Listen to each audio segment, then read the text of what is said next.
So it's now 8:04. This is Oliver Olson. I'm the chair of the State Board of Education. I see that we have a quorum, so I'll call the meeting to order. Suzanne, I believe you have the controls today. Yes, I do. Excellent. If you wouldn't mind calling the roll, please. Yes, I will. Patrick Brown. Present. Kim Gleason.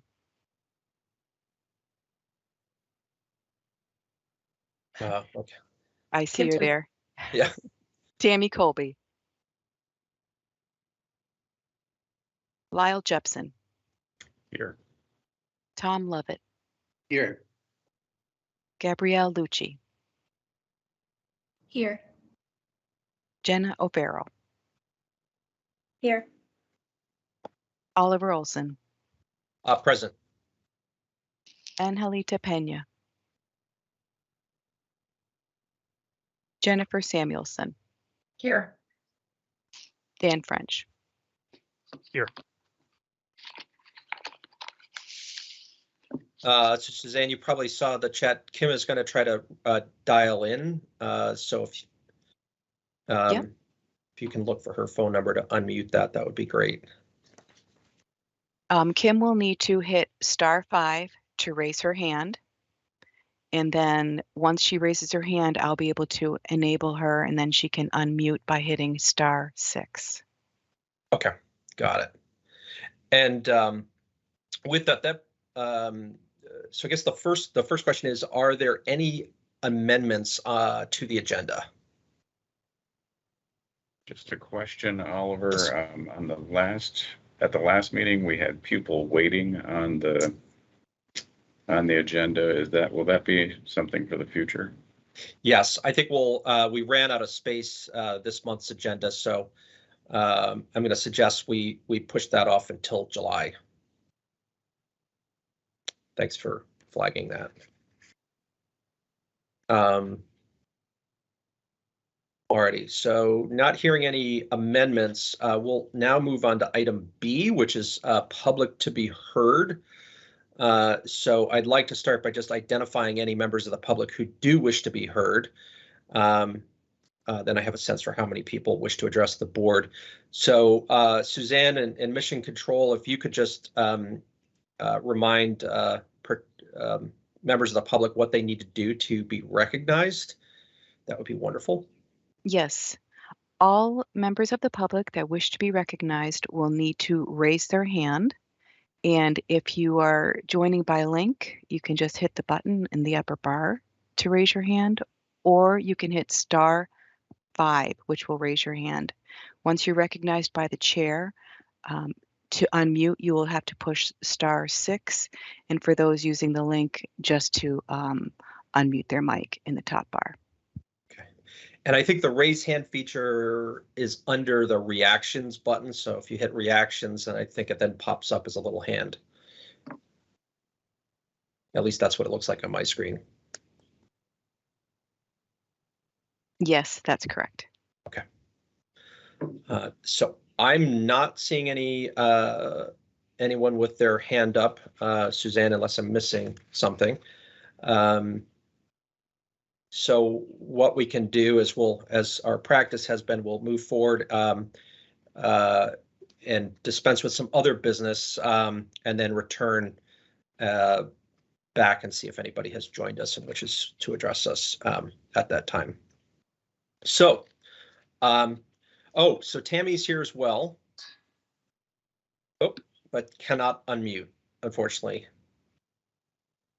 I can see your video. Yeah, you should. I'm here. I'm here. My apologies. I've had a fits with Teams this morning, so I apologize. Yes. I'm here. Excellent. Good morning. So you're not alone. Kim is also having challenges with Teams, and Marcy did as well. So anyway, so Tammy, we're just on item B, public to be heard. We so far have no members of the public, so we'll come back to that. But in the interest of time, we'll move on to item C, which is to review and approve the May 18th minutes. So at this time, I would entertain a motion. Jennifer, I move that we approve the minutes of our May 18th, 2022 meeting. okay, it's been moved. Is there a second? It's been seconded by Tom Lovett. Is there any discussion? Hearing none, we'll put it to a vote. All those in favor of approving or adopting rather the minutes of May 18th, 2022, please signify by saying yes and raising your hand. And if you're unable to speak, you can just type that in the chat. Yes. Yes. Yes. Okay. All those opposed, please raise your hand and signify by saying no or typing no in the chat. Not seeing any abstentions. I'm not seeing or hearing any. It appears that the motion has carried unanimously, and the motion has carried unanimously. You've adopted the minutes of May 18th. And Kim, if you could try to unmute again, we'll see if this works. Did that work? Yes, it did. Oh my gosh, those icons just appeared. Terrific. Wonderful. Look at that. Oh, and All we right. have, yeah, yes. Thanks, folks. Perfect. Next up, we have board announcements. Item D. Well, first of all, another call for members of the public who wish to address the board. If you do, please raise your hand by pressing the reactions button and then hitting the little hand, or pressing *5 on your phone. But I'm not seeing anyone. So, are there any board announcements? Lyle. If it's an announcement or just I had an opportunity to go to the Paramount Theater recently, and one of our members here has great talent in the area of dance, and so I want to just give a shout out to Gabriella. She was in a number of performances that night, and it was an amazing event. So just a shout out to her. Sometimes when you go to dance recitals, you kind of wonder how it's going to go.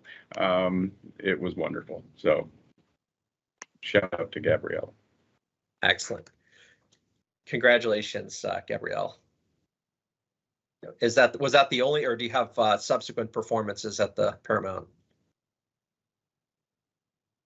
I had one 2 weeks ago, and then I had one last weekend. So it's definitely been busy, but it's been fun. Yep. So excellent, wonderful. Cool. Any other board announcements? Okay. I was just exchanging texts with Angelita, and she has been so busy. She has a work conflict today, so she apologizes. I did let her know that we hope to get to her resolution shortly, and perhaps she'll be able to join us just on audio. Okay.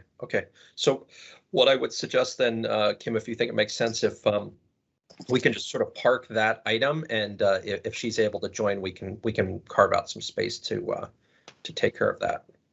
I will let her know, but I think we could also go ahead. It seems as though she won't be able to join us, so I'm wondering if we should just go ahead. I know Jennifer's ready to do the resolution whenever that comes up. If we give it a few minutes or there's something else for us to cover, she may get back to me and let me know if she thinks there's any time she'll be able to pop in. Yep. Excellent. Okay. Thanks. Okay, excellent. Any other board announcements?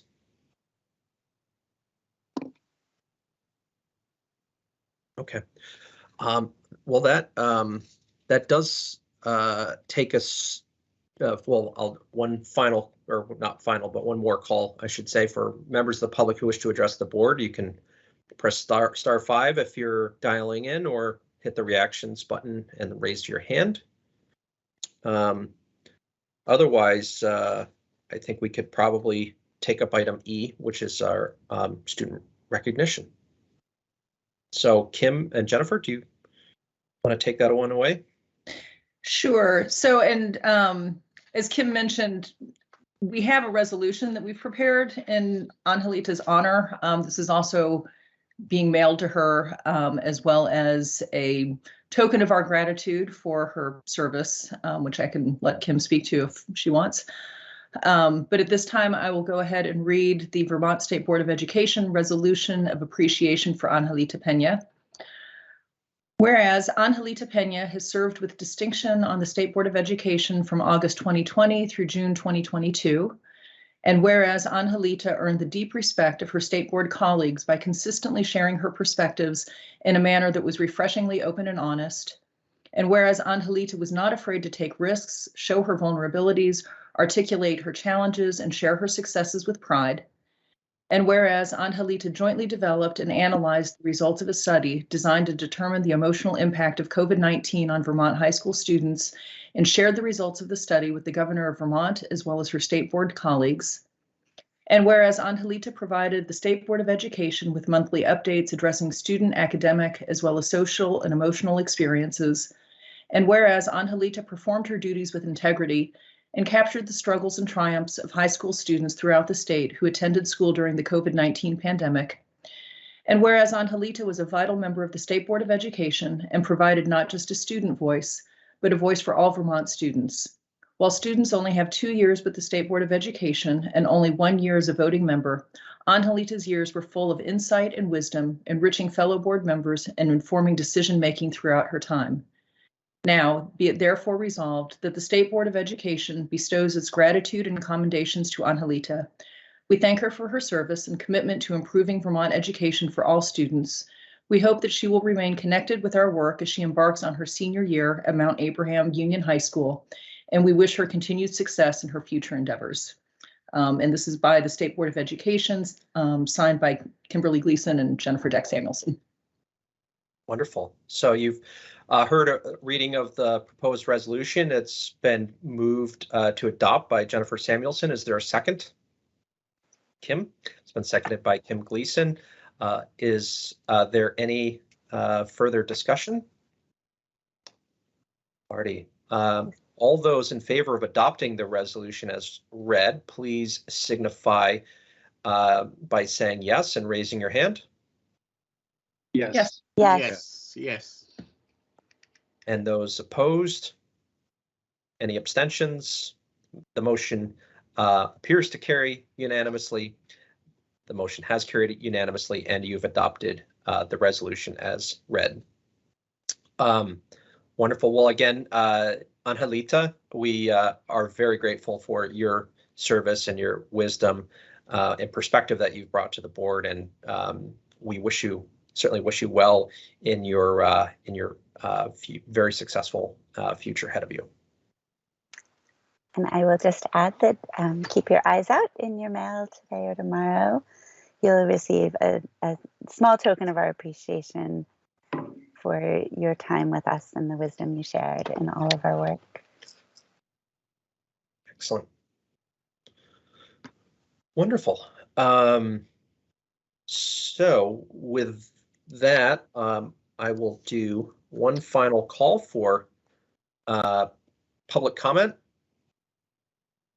If you're a member of the public and wish to address the board, you can, and you're dialed in, you can press *5 on your phone to be recognized. If you're in the Teams meeting, you can press the reactions button and raise the hand. But I'm not seeing anyone who wishes to be recognized. So I think we'll close out agenda item B. We do have a second opportunity for public comment at the end of the meeting under item P. So we'll give people another opportunity there if somehow they missed this opportunity. So with that, we are on item F, which is an update from Tammy and Kim on the EQS subcommittee work. The floor is yours. So I guess I'll start. I'm off mute quicker, Tammy, and then we can fill in for each other. We have met to do some planning, Tammy and I, and we are set for our first meeting on the 23rd. I provided the information to Suzanne and Maureen late last night, so those will be warned. The first meeting is going to be a review of the side-by-side, which we expect to get from the Act 1 co-chairs at the end of this week to be shared with the committee, and then they will be, either one or both of them will be our guests on the 23rd to walk through that side-by-side and allow the board or the committee to ask whatever questions they may have. We have also warned the 30th because our plan is to take up the definitions section of the proposed rules language at our first meeting, and most specifically to begin with the definition of discrimination and then move on to anti-discrimination and equity as our first three focus points for definitions. We have felt that getting the definitions right is foundational and probably the area with the most change in the document, and it'll allow us to operate from a common understanding for the remainder of the document. And we're going to be doing some outreach to see if there'll be public comment, of course, in each of our meetings, but there may be invited guests as well to help inform the discussions as we go through the various agenda items. At each of those meetings, we'll have some insight as to who would be best able to help inform the discussion of the committee. What did I miss, Tammy?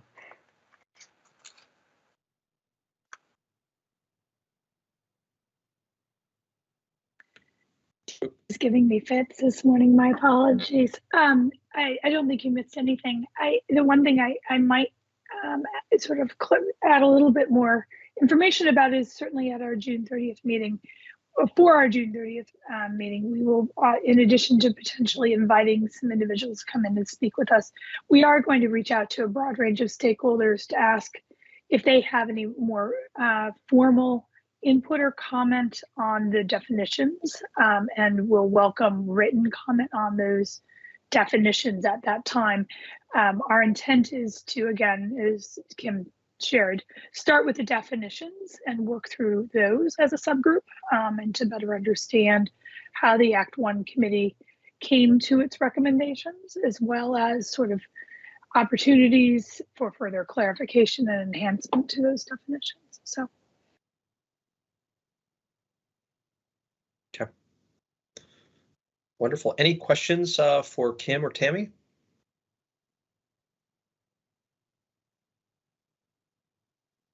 Okay. Wonderful. Well, thank you for that update. That brings us to item G, which is a kind of a minor housekeeping matter pertaining to the Windham Northeast Union Elementary School District and the Addison Central School District. Essentially certifications of continuance after the withdrawals in those districts. So Donna, I don't know if you're online, if you want to just give us the Cliff Notes briefing. Certainly. I'm here. This is Donna Russo-Savage with the Agency of Education. Most of you know, all of you know that the legislature recently changed the entire set of statutes that we refer to as Chapter 11, which are the withdrawal, the creation, operation, and withdrawal from union school districts. The old version of the law is the version of the law used by Westminster and Ripton to withdraw from their respective union school districts. And there was no deadline by which you all were required to certify what happened to the membership of the union school district from which they had withdrawn. And you had not yet done so. I actually had been thinking it was probably a good idea to wait just in case anything changed, and you wouldn't be prematurely certifying it. Donna, we lost you. And it requires deadline by which to certify. There isn't any way to actually meet that 30-day deadline because the triggering date was performed so very, very long ago. But it seemed, again, as just a housekeeping matter, that it would probably be a good idea to go ahead and do the certifications now. It's a very pro forma certification. It just says that which towns the school districts now are responsible for, but it does acknowledge that until the operational dates of both Westminster and Ripton, the Unified School Districts will be responsible for the students in those districts. And I'm sorry if that was a little garbled. I actually wasn't expecting to give you a brief this morning, and I should have been. No, that's totally fine, Donna. Again, the key message here is it's a fairly pro forma exercise, but want to make sure that the board was aware of what this was about. And if you have any questions, now would be a good time. Nope. Okay. Not hearing any. So thank you again, Donna, for that. And we'll take those certifications offline. So the good news is we're well ahead of schedule on our agenda, which so we'll have a little bit more time on item H, which is going to be a relatively new process for us, Tom. So this will be good to have a little extra buffer there. So I'm going to propose that we'll take up item H, and then assuming we have some time, I'd also like to pick up item O, the first O, and actually potentially both O's. We might want to take those up between items H and I, unless there are any objections. But that way we have a little bit more time. And if we still have time, we can take a break before 9:20. I want to kind of stick with a 9:20 start date for our candidates. So, Tom, why don't you walk us through the 4 approvals? Great. Can you hear me? Yes.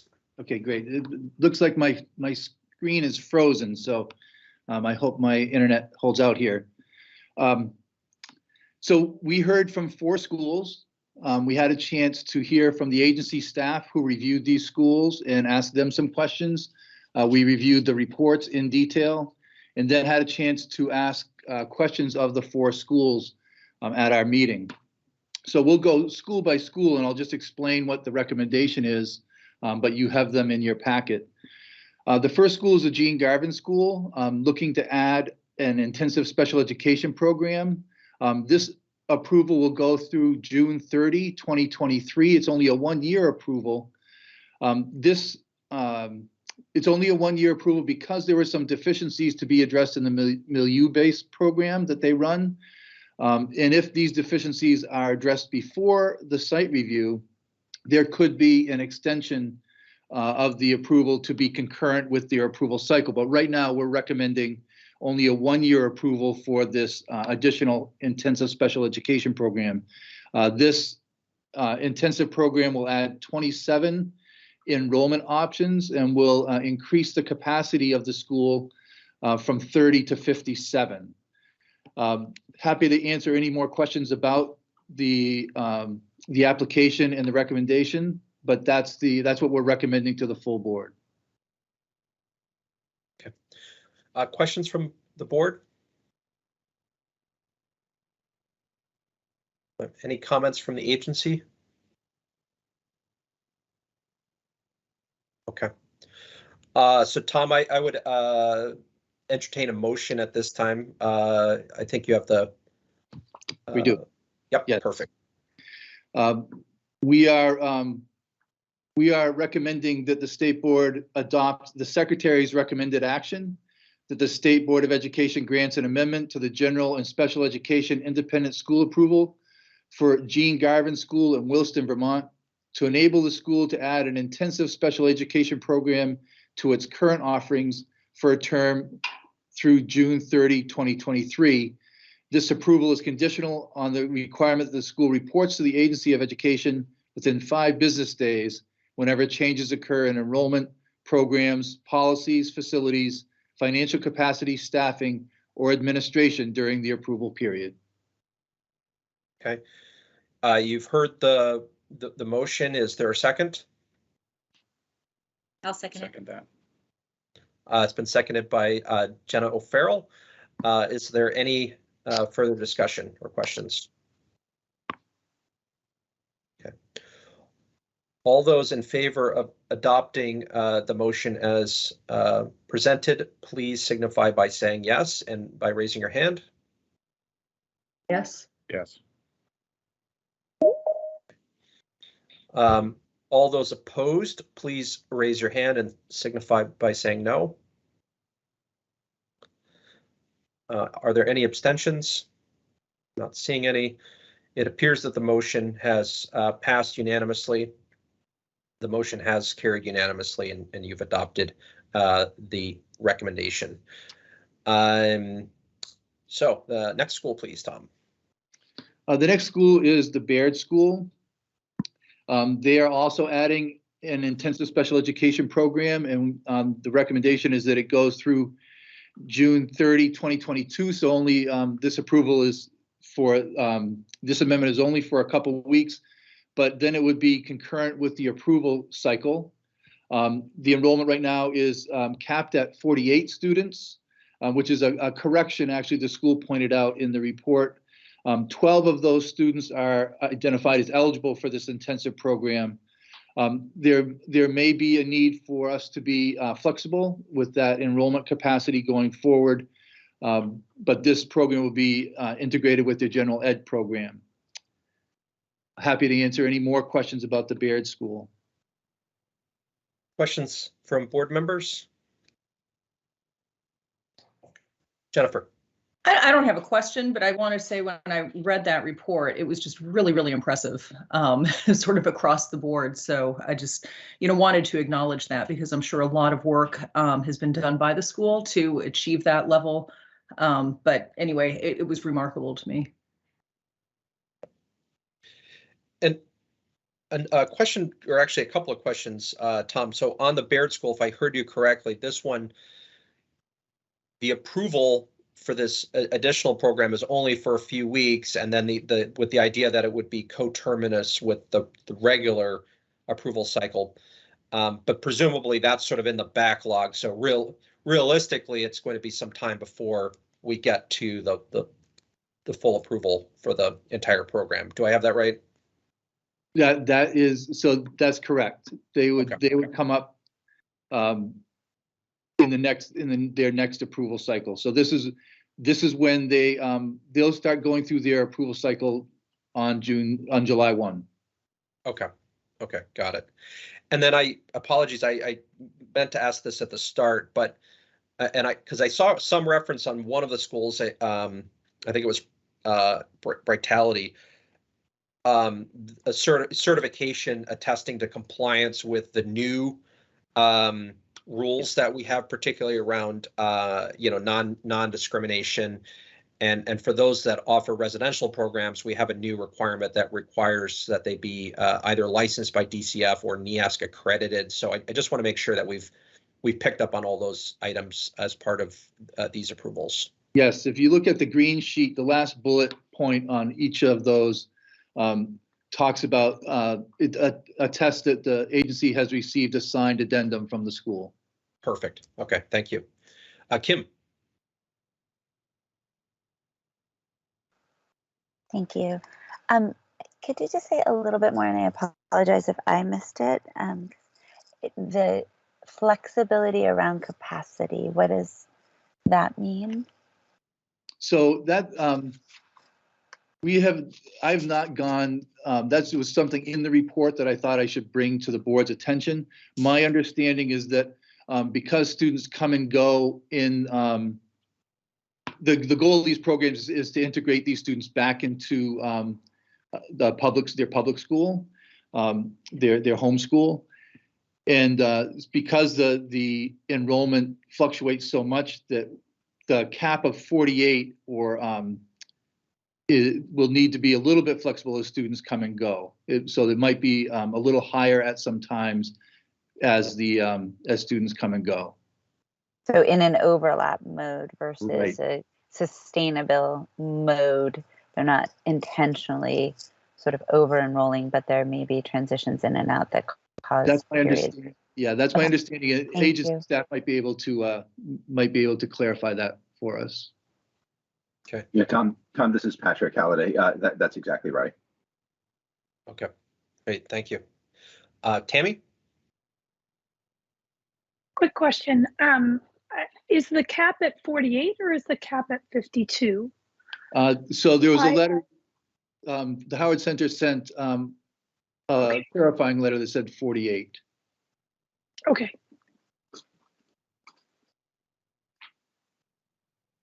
Any other questions? Okay. Otherwise, Tom, if you would offer us a motion. I will. I recommend that the state board adopt the secretary's recommended action, that the State Board of Education grants an amendment to the general and special education independent school approval for Baird School in Burlington, Vermont, to enable the school to add an intensive special education program to its current offerings for a term through June 30, 2022, to coincide with the school's current approval period. This approval is conditional on the requirement that the school reports to the Agency of Education within 5 business days whenever changes occur in enrollment programs, policies, facilities, financial capacity, staffing, or administration during the approval period.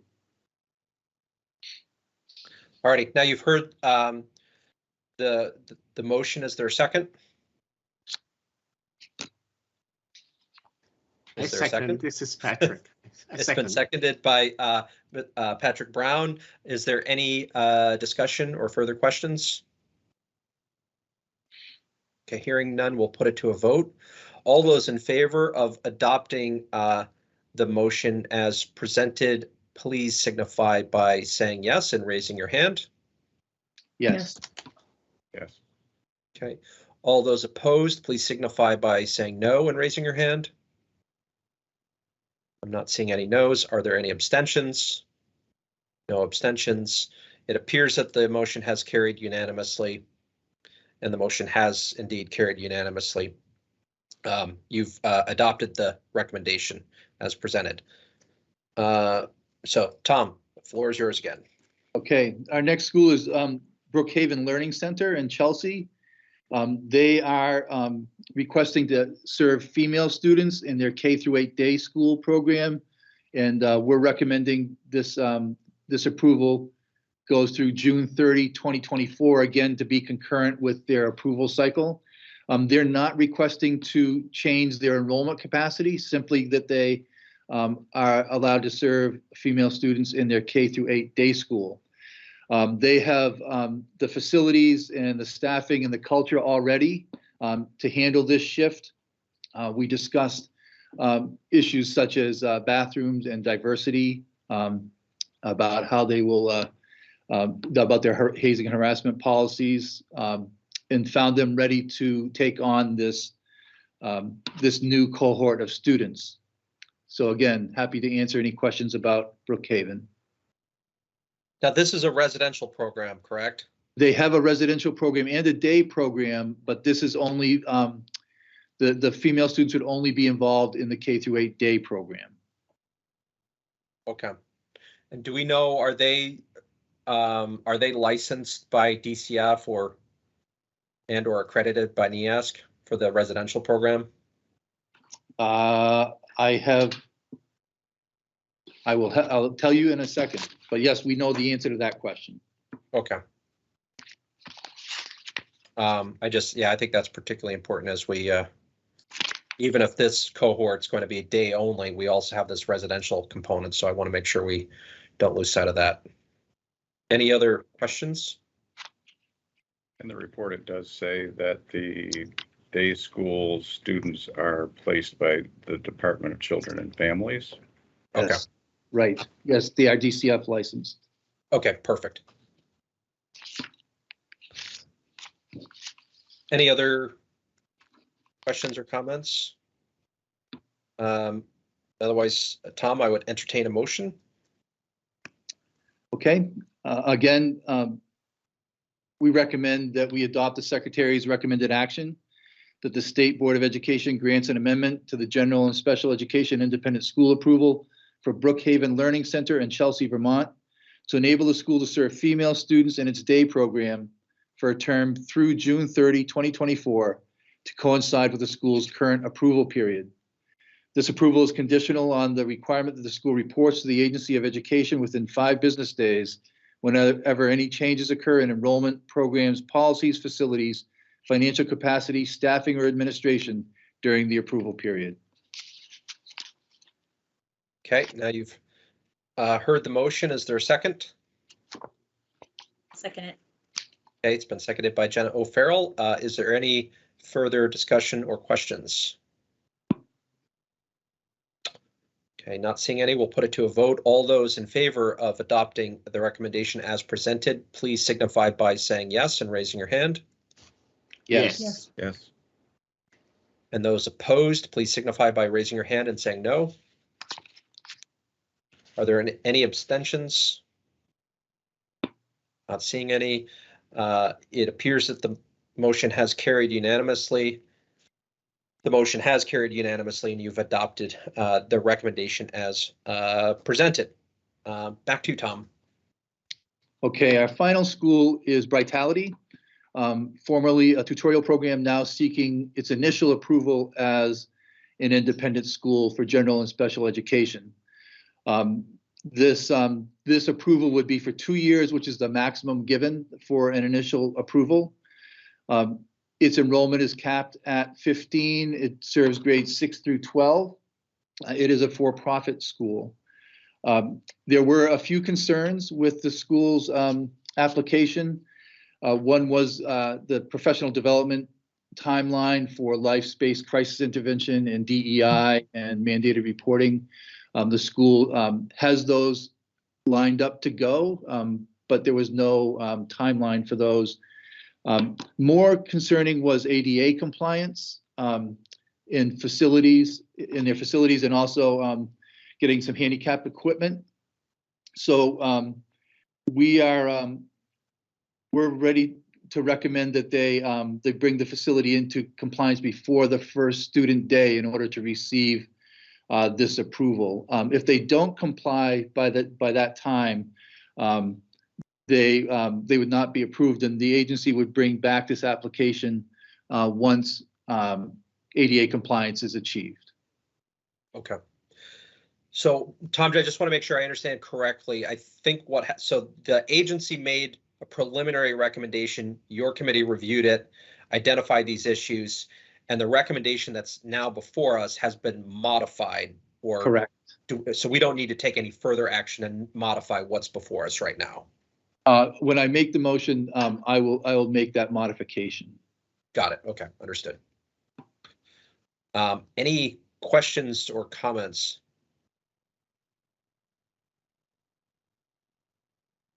Okay, not seeing any. So Tom, Okay. I recommend that the State Board of Education grants initial general and special education independent school approval to BRIGHTality in St. Albans, Vermont, to serve up to 15 children or youth in grades 6 through 12 in the following disability areas: autism spectrum disorder, emotional disturbance, intellectual disability, multiple disabilities, other health impairments, specific learning disabilities, and speech or language impairment. This approval is for 2 years through June 30, 2024, which is the maximum length allowed by the State Board of Education rule for initial approval.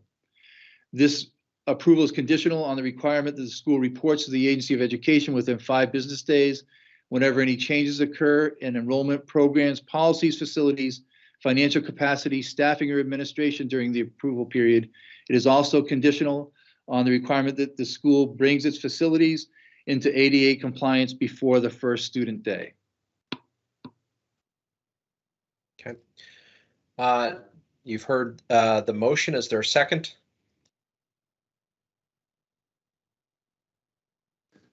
It's been seconded by It's been seconded by Jenna O'Farrell. Is there any further discussion or questions? Kim and then Lyle. I was just going to ask that we have an update about their compliance on that condition before the first student day, so that we're made aware of the affirmative compliance with ADA and that they are operational for the coming school year.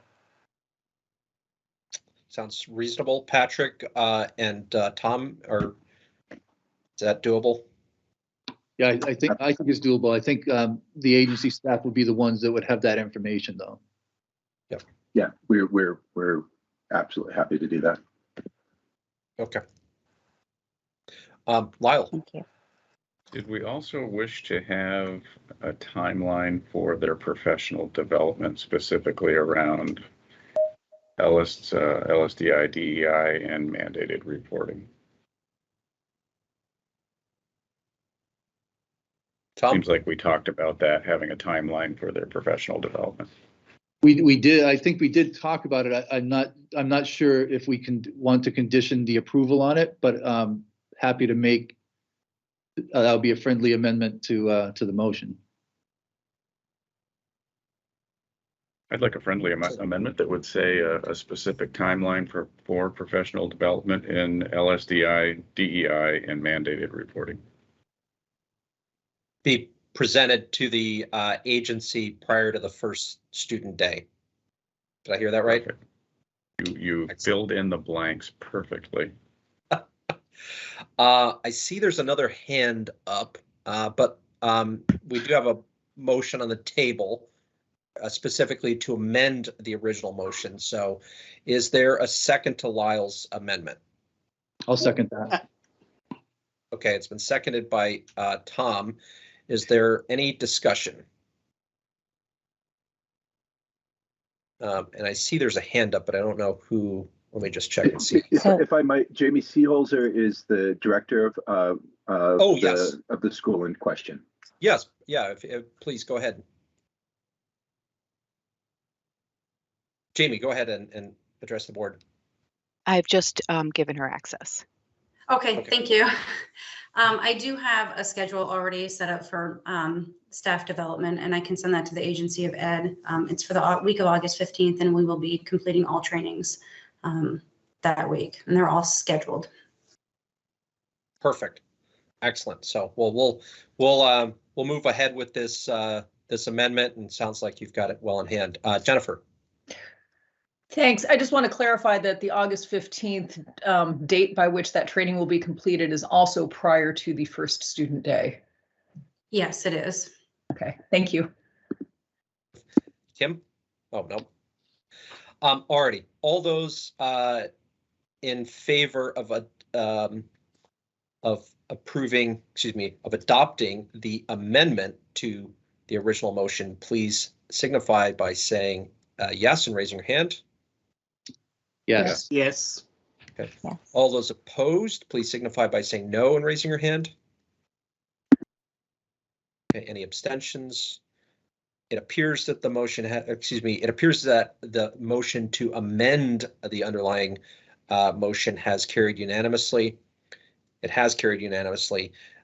We're now back to the underlying motion, which has been amended. So is there any further discussion on the amended motion? Okay, not seeing any, we'll put it to a vote. All those in favor of adopting the amended motion, please signify by saying yes and raising your hand. Yes. Yes. Yes. Those opposed, please signify by saying no and raising your hand. Any abstentions? It appears that the amended motion has carried unanimously, and it has carried unanimously. You've adopted the amended motion for BRIGHTality. Wonderful, thank you. Any other business on this agenda item, Tom? No, that's it. Okay.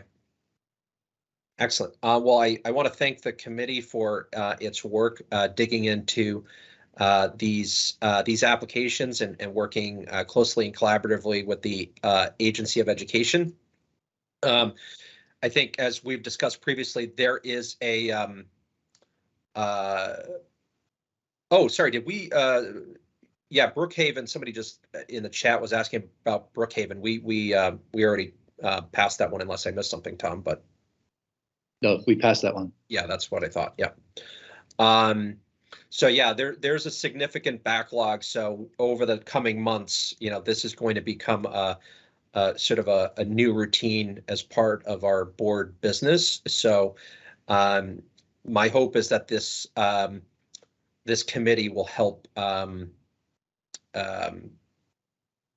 help the board sort of complete its work in a more efficient manner rather than getting in all the details in a full board meeting. So to those members of the public just joining us now, I can confirm all the schools, all the approvals have passed. For those of you who are wondering. So anyways, if you have any comments or feedback about how this process is working, please share that with Tom Lovett, who's the chair of the committee. But I appreciate the committee's work in this. I think this was a pretty smooth process. Yeah, Okay. The only thing I'll add is that I just thank you to the agency staff who did most of the heavy lifting to set us up for success in that meeting. So kudos to them. Okay. Excellent. So next, I'd like to pick up the first item O out of order.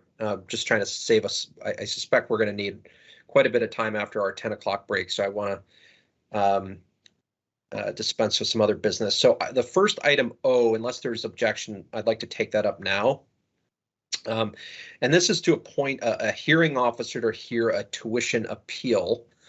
I'll just provide a little bit of background, and while I'm doing that, Jennifer, if you could do me a favor and pull up the family name involved, because I don't have that at my fingertips. So as you will recall, at a previous meeting, we had received a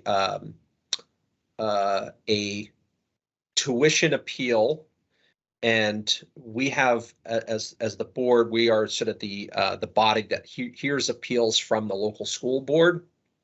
If a parent has been denied tuition to a school. We've had a few of these over the past few years, and there's different ways that we can address these appeals. And one path is to appoint a hearing officer to handle all of the preliminary work and bring a final recommendation back to the board.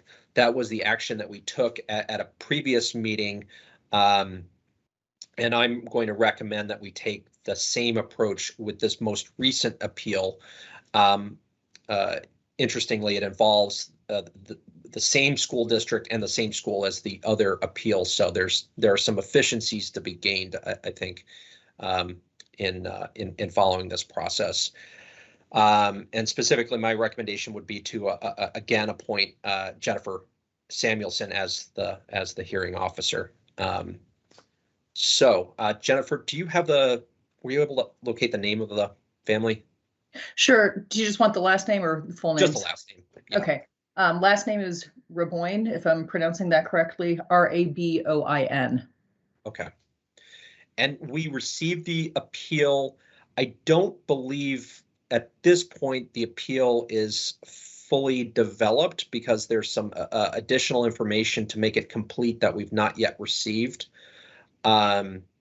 So we will we'll proceed under the assumption that we'll receive that additional information, and this way we can move this along. So at this time, I would entertain a motion to appoint Jennifer Samuelson to act as hearing officer in the tuition appeal regarding the Rabinow, if I'm pronouncing that correctly, student. Is there a Kim? Okay, Kim Gleason has moved Is there a second? Second. Been seconded by somebody. I couldn't quite tell who. Tom. Tom. Oh, Tom. Thank you. Yes, seconded by Tom Lovett. Is there any discussion? Okay, not hearing any. All those in favor of appointing Jennifer Samuelson to act as the hearing officer, please signify by saying yes and raising your hand. Yes. All those Yes. opposed, please signify by saying no and raising your hand. Are there any abstentions? Not seeing any. It appears the motion has carried unanimously. The motion has carried unanimously. And Jennifer Samuelson, you can go forth and your newfound role as hearing officer. So that takes care of item O. We are ahead of schedule, which is great. And I received a notification from Patrick that all candidates for Teacher of the Year are actually here a little bit early and prepared to go ahead. If we need to, if anybody does not feel ready to go, I'm happy to hold off until 9:20. But if everybody is ready, we can turn to item I in the agenda, which is to hear presentations from our Teacher of the Year candidates. Patrick, the floor is yours.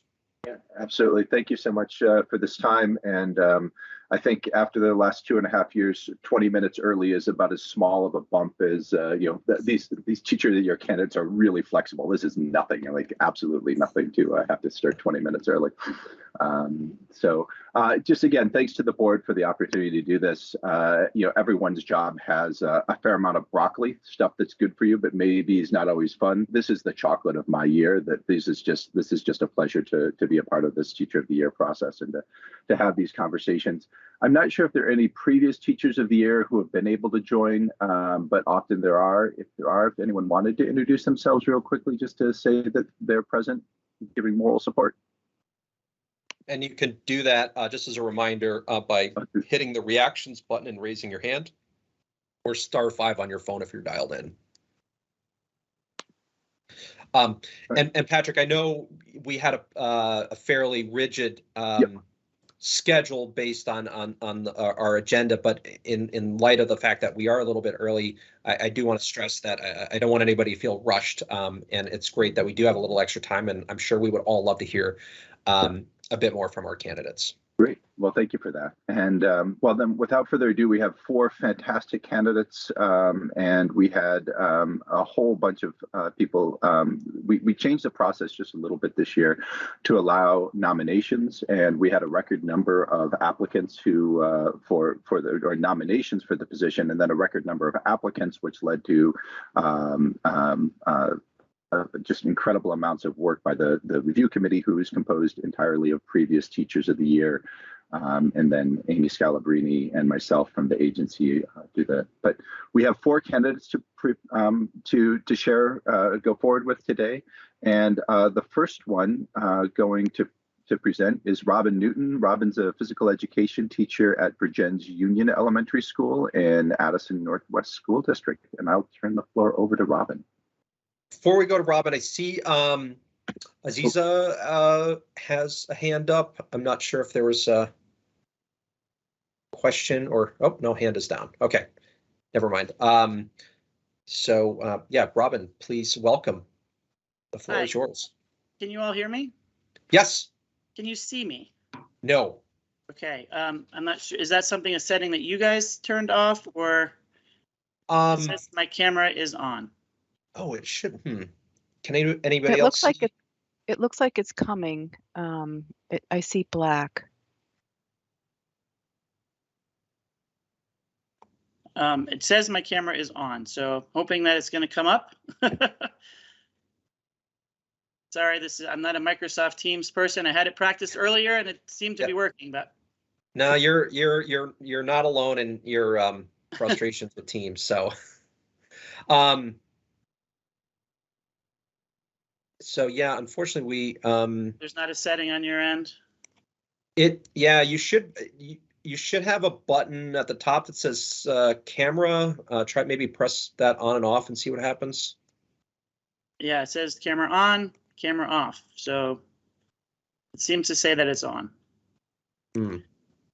Turn off incoming video. Nope, that's you guys. Enter full screen, hide device. I'm really sorry. Yeah. Do you, again, we're not rushed for time here. So if you want, it's up to you. If you want to try logging off and logging back on, Yeah, sometimes let me that do helps. That'd be great. Thank you. Yeah, why don't we do that?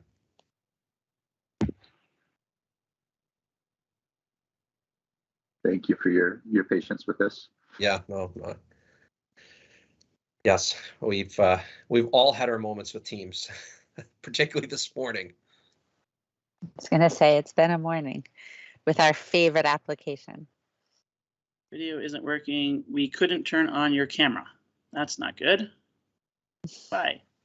Let me just see here. If I shut that off. Yeah, there's a few other folks having challenges. Abby, I just saw a note from her.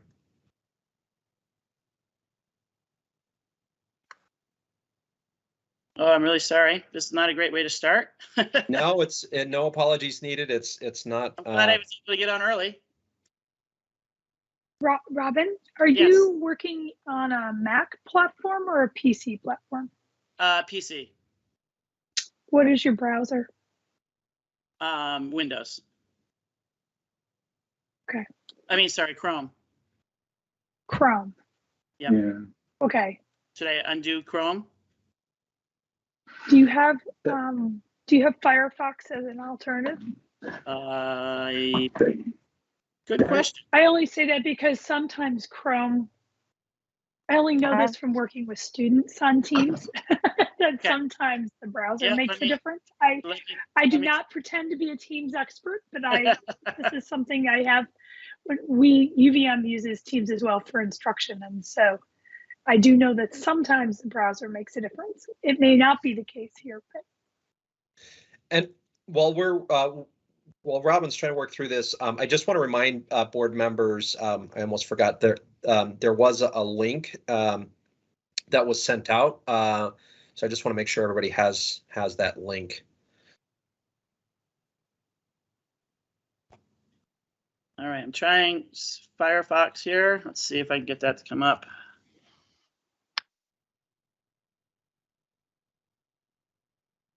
If you want to move on with another presenter while I try this out, that's also, yeah. I'm totally fine with that. Sorry. Yeah, why don't we, And I'm not try sure. that? I don't know if it's helpful to offer, but I am on Chrome as well. I had some problems coming in earlier, but it's working okay now. It's just, I'm not sure what's, good luck. Yeah. And you're not alone. Yeah.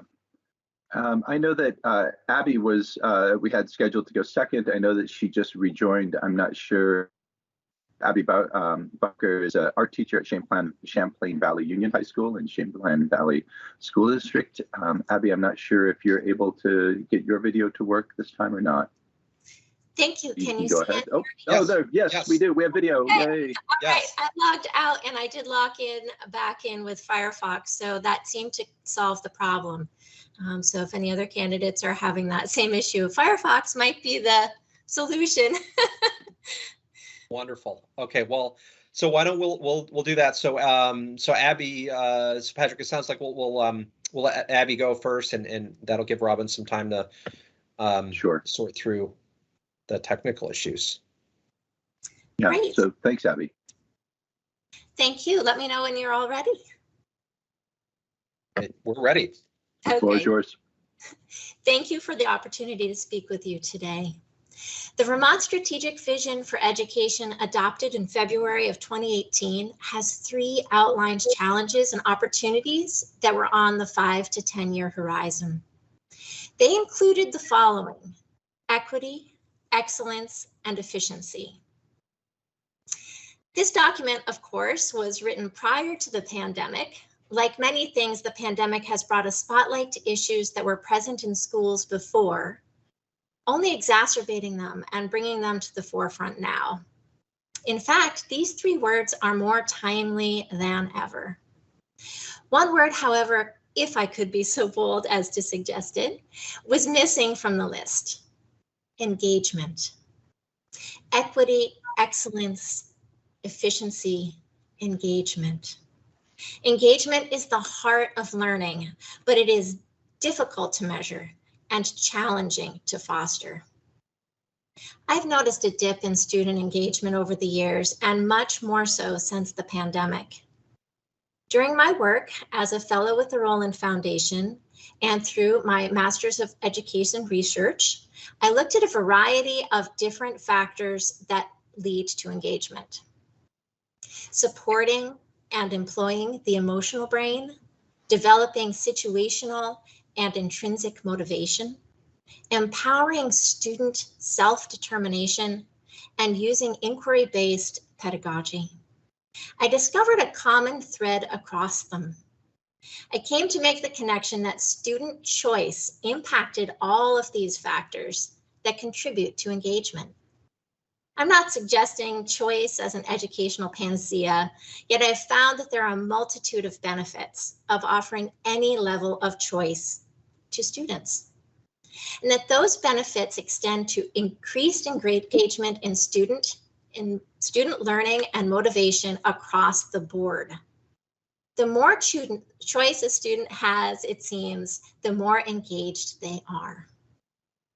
Our students are struggling on so many different levels after the last 2 years with the disruption of their learning and lives. Many of them are showing signs of disengagement in school. While policies and structures are being set to help us navigate the push-pull between equity, excellence, and efficiency, we cannot neglect engagement. Otherwise, we've forgotten the heart of learning.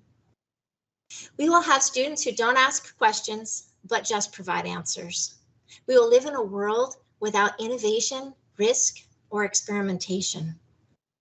Choice is a key to unlocking engaging opportunities for students to learn and grow with 21st century skills. We should be looking toward brain science, research, and the pragmatic experience of our educators, and lead the way to allowing students more voice and choice in what and how they learn. It is my goal to educate the field and public on the benefits of choice as a means to create engagement through the power of harnessing student interest and identifying values and systems that align with and help support student choice and voice. Students, advocate for what you want to learn. Teachers, look for ways to include choice and inquiry-based learning in your curriculum. School administrators, create systems and structures to support and enhance student engagement and regularly measure engagement in your schools. District administrators, engage your teachers in developing their professional practice and encourage them as lifelong learners and leaders. State Board of Education, please remember the working and living thing that education is on a daily basis, that at the heart of education is an engaged learner. Thank you for your time today. I appreciate it. Great. Thank you, Abby. Any brief questions or comments from board members? And Patrick and Abby, I missed which school you're from. Thank you. I'm actually currently working at Champlain Valley Union High School in Heinsberg, although I am switching roles as a 3rd through 8th grade visual arts teacher in the upcoming year at Williston Central School. So same school district, just broadening my horizons a little bit. Excellent, wonderful. Questions, comments from the board? Patrick. Hi, thank you, Abby. Great presentation. I might have missed this. How many years have you been an educator? Thank you. I've been in education for 18 years, and I started this work around choice in 2017 with my Rowland Fellowship. Thank you. Thanks. Wonderful. Any other questions?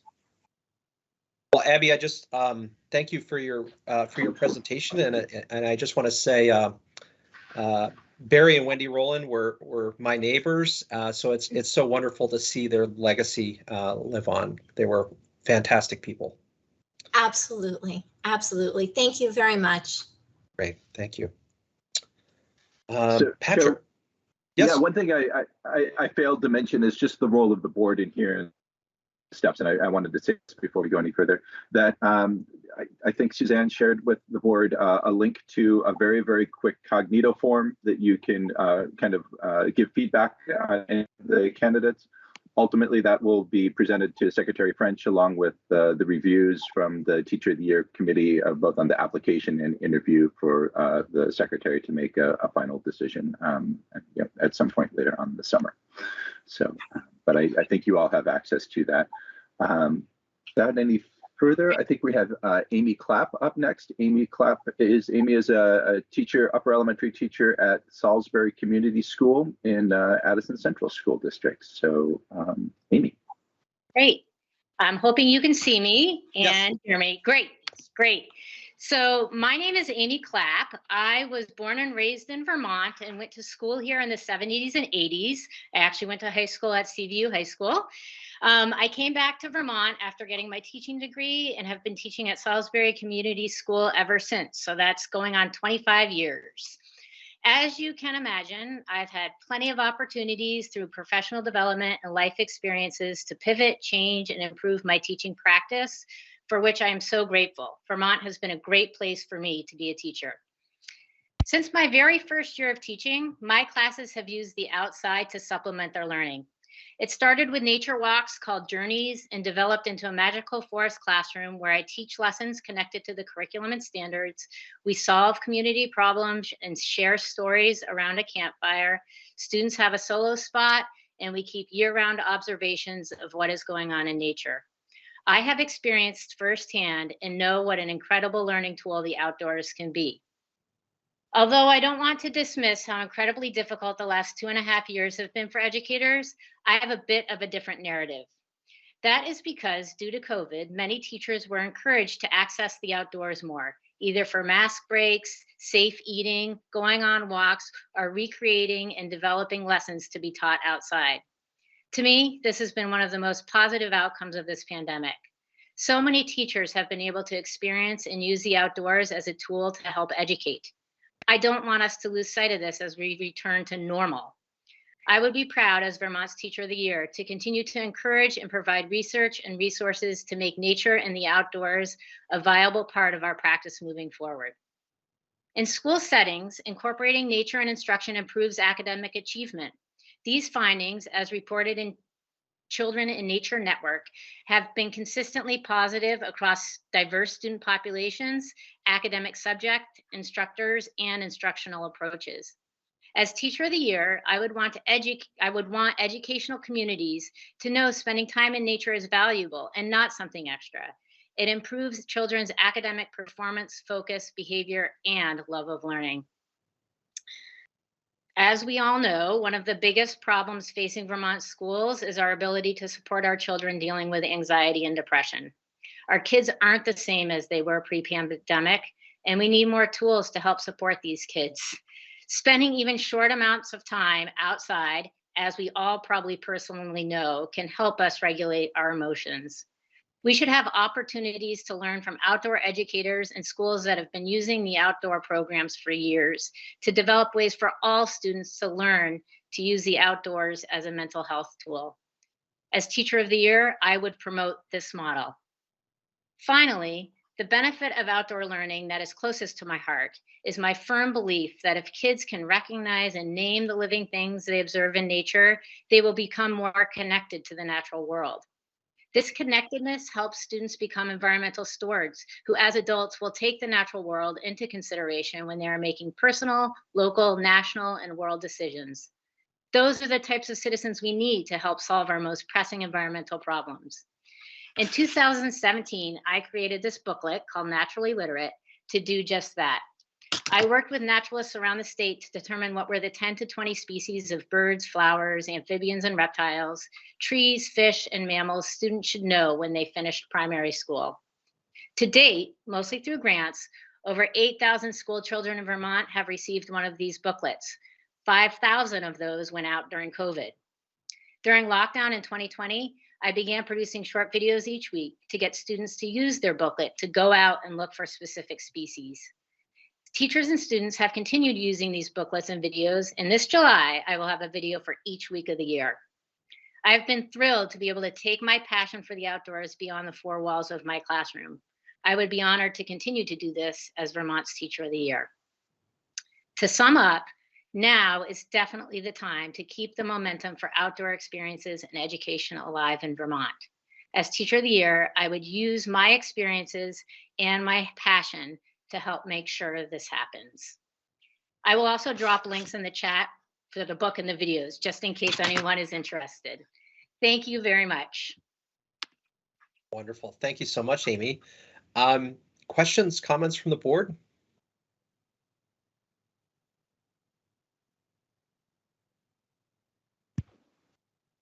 Well, Amy, I just want to say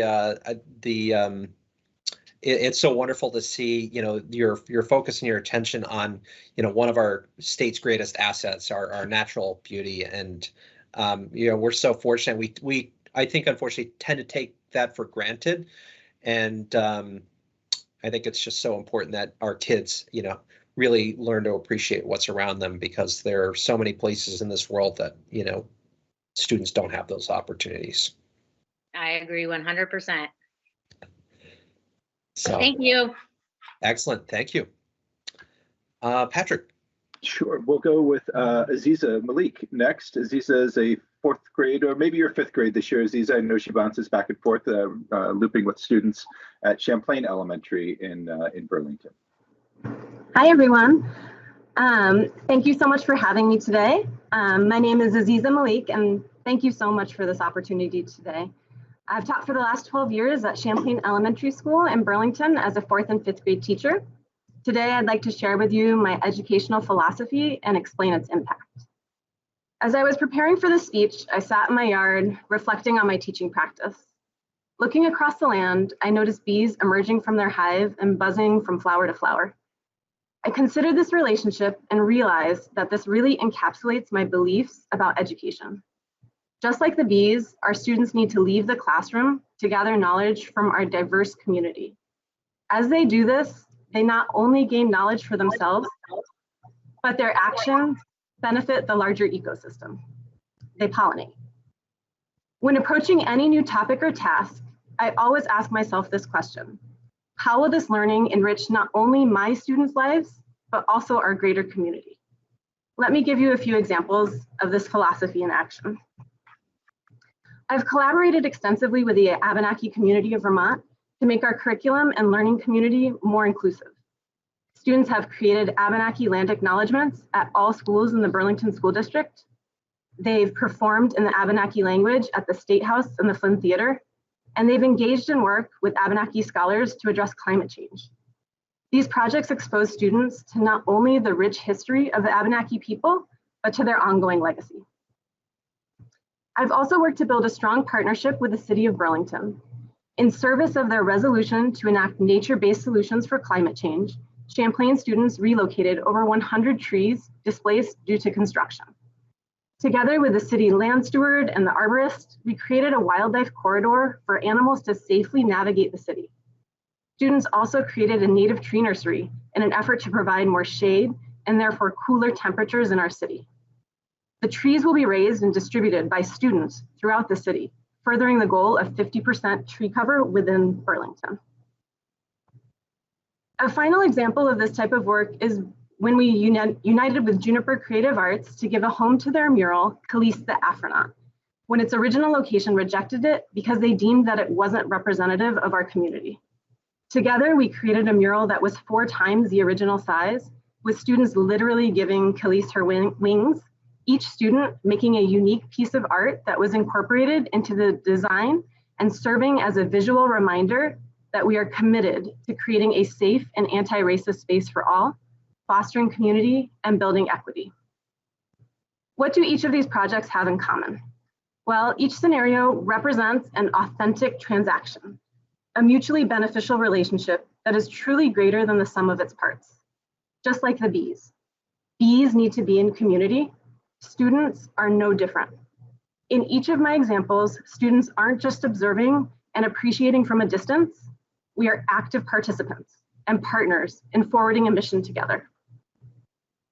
However, beyond the metaphor and storytelling of what happened is the impact. If this work transcends my classroom, if it lives beyond me, and it does. I know this because my students tell me in their words, they tell me in their actions, year after year. Recently, my students were invited to join a panel of young leaders in Burlington who are involved in programs focused on equity and social and environmental justice at the John Dewey Conference at UVM. When I arrived, I couldn't help but notice that every single student on the panel was a former student of mine. They continue to be change makers. They continue to be in community. They continue to pollinate. Thank you very much. Wonderful, wonderful. Thank you, Aziza. Questions, comments from the board?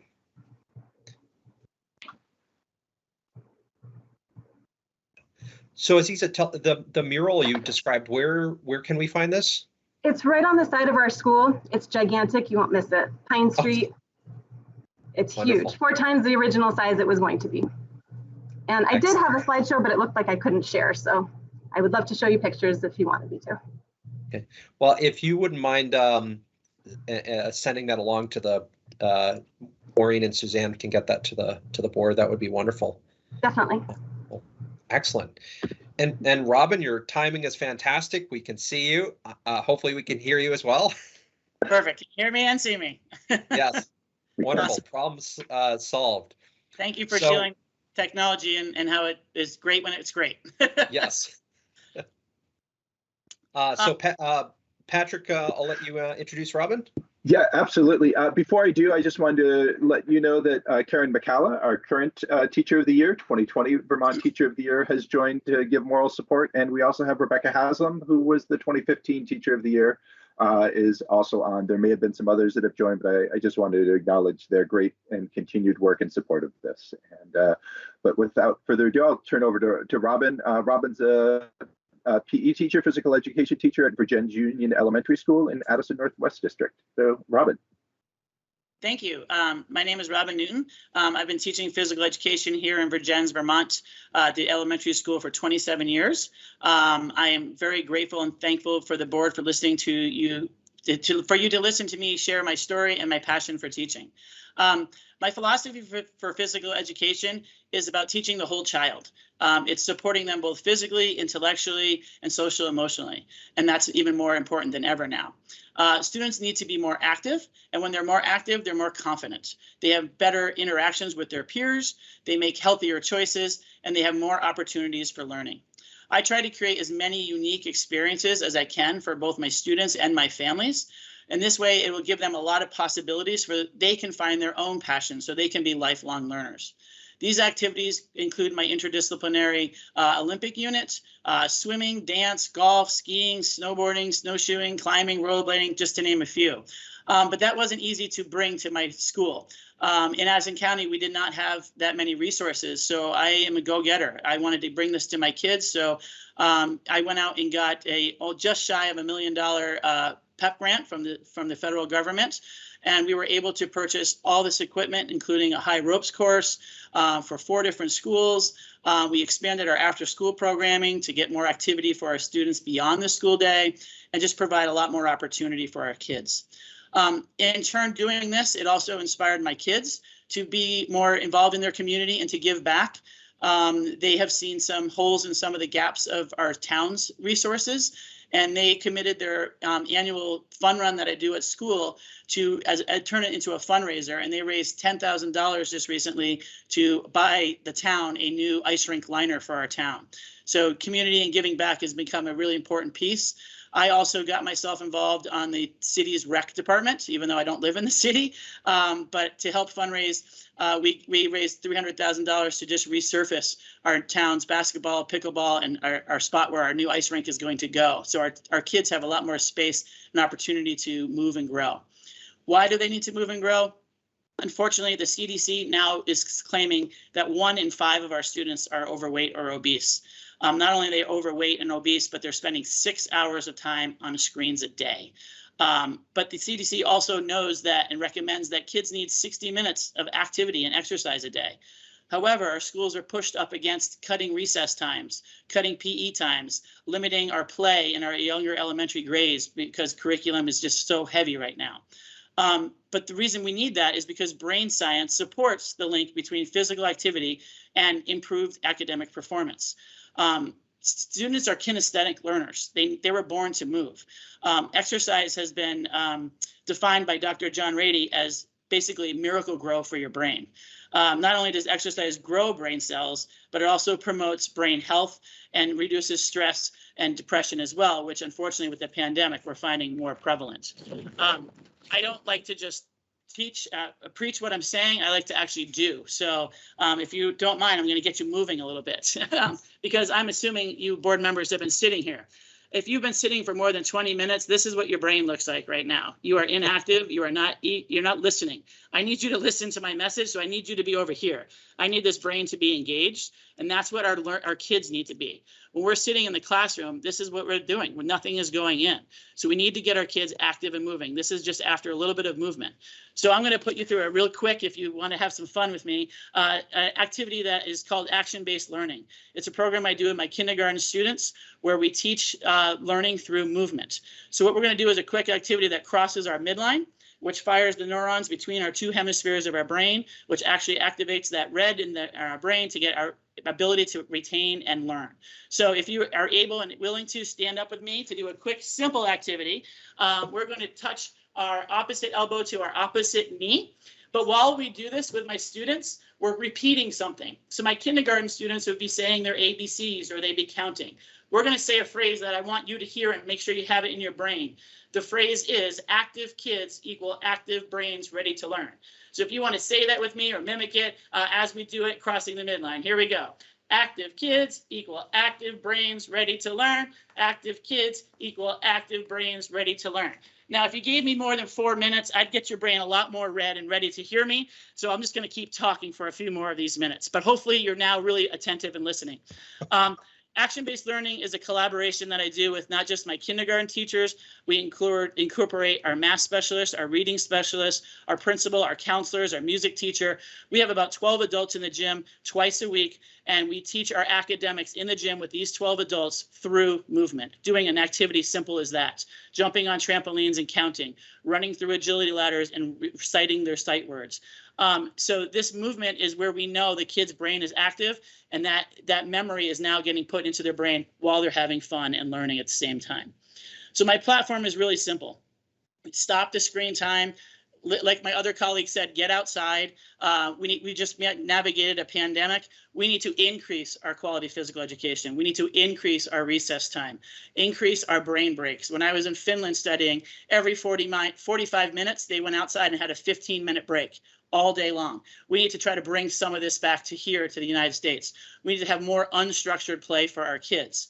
My favorite quote is from Albert Einstein. Play is the highest form of research. We need to let kids play, not structure. And one of the examples I just recently had, we just participated in the Global School Day of Play. We put it off because of the pandemic. It's a complete day where there is no structure. The kids run the day. There's no screens. They can play and do anything they want, from hide and seek in the hallways to out in our outdoor classroom, exploring the woods, to playing instruments in the music room. And it's the highlight of the day. A kid came up to me, and little kindergarten, was his first time doing the day of play, and was like, can we please do that again? Because I got to play all day. You know that, Miss Noon? I got to play all day long. So we need to bring back more play for our kids. We need to increase our movement and activity time in our schools and not our sitting and screen time. And we need to let our kids take advantage of learning by being physically active. Being physically active will let them be a better learner. So I hope that crossing the midline put that saying into your brain that active kids equal active brains ready to learn. So I thank you for your time and ability to share my passion with you. Wonderful. Thank you, Robin, and your passion is definitely evident. It's I really fascinated your experience in Finland, because they have one of the world's most successful education system, and my understanding is that kids don't begin academic instruction until they're like roughly in the 2nd grade, and up until then it's all play-based education. Is that Yeah, right? they don't really start their academic stuff until about 7 years old. And research is showing that's when the kids, their motor planning and their bodies are ready to receive information. A simple test that I do with kids is if they can't skip, they're not going to be able to read. They haven't been able to cross the midline. They haven't been able to get those neurons firing. And that's what Finland is doing. And they do take those breaks every 15 minutes out of the hour. And it's unstructured play, and it's amazing. It's hard to do here, but we've tried it a little bit. And some of my teachers who are willing to give up a little academic time, because that's the problem. Nobody wants to give up academic time. And I understand you need an hour and a half of math a day, but it's not quality academic math if you're sitting there looking like this. So yeah, that's my push. Great. Questions, comments from the board?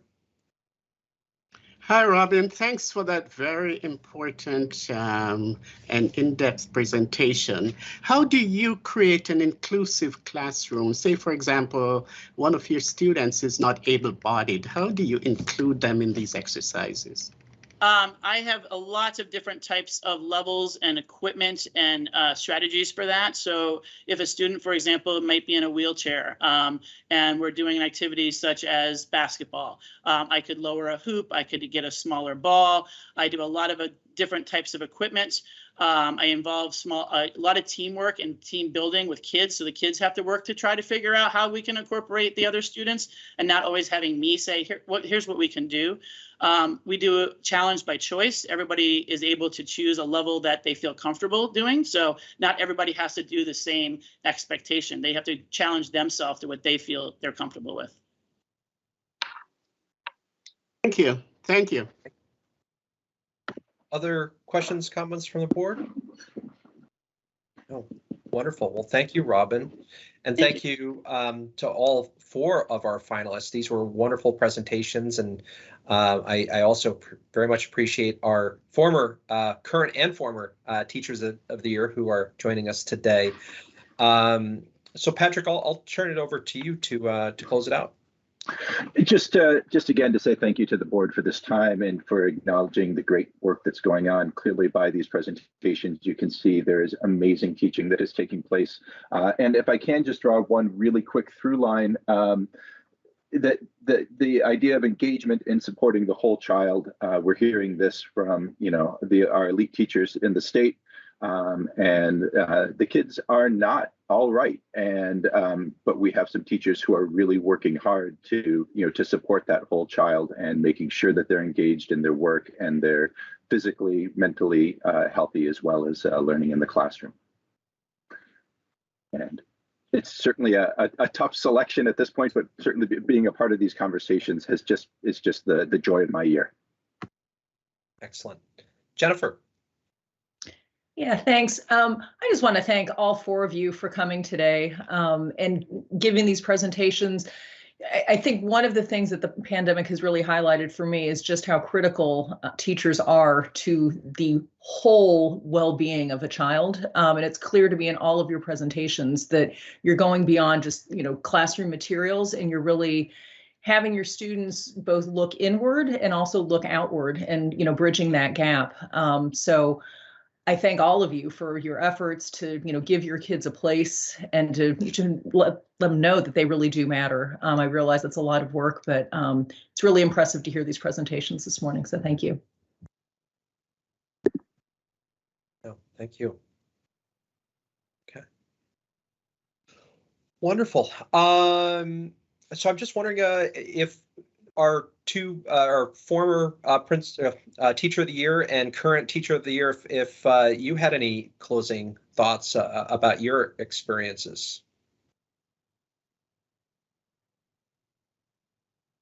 And if you're not, you may not still be there, but okay. Wonderful. So with that, I think we can close out item I, and just a reminder, please go through the link that was distributed. Rebecca would like, she can't unmute. So I don't know, Suzanne, if you could unmute both Karen and Rebecca, it would be great to hear from both of them. All set, Oliver. Okay, wonderful. So Rebecca, and then Karen, we'll hear from both of you. Hello, I don't know if folks can hear me. Oh, Yes. There we are. Oh dear, I'm not really camera ready. Sorry. Hi, everyone. I'm just in my home office today. My semester, I teach at St. Mike's, so my semester ended quite a while ago. I just want to say thanks so much for the invite. It's been really wonderful to be able to still be involved in this process, even though in a limited capacity. And it's wonderful to hear what the work is sounding like in the field among folks who are doing the most innovative, the most creative, and the most grounded in your communities. It's really an honor to be able to hear all of it. So thank you for the invite.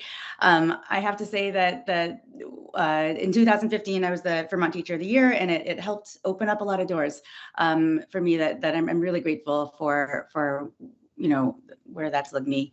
And I think that everyone here has spoken to the ways that you'll continue to do the same thing, right? That you'll find opportunities, you'll create opportunities. And I think what I would say to you is one of the best advice I got in Arizona, which is one of the first big events you do when you're named and you get together with all the other states and the territories and folks, is someone said to us, no one's coming for you, so go get it.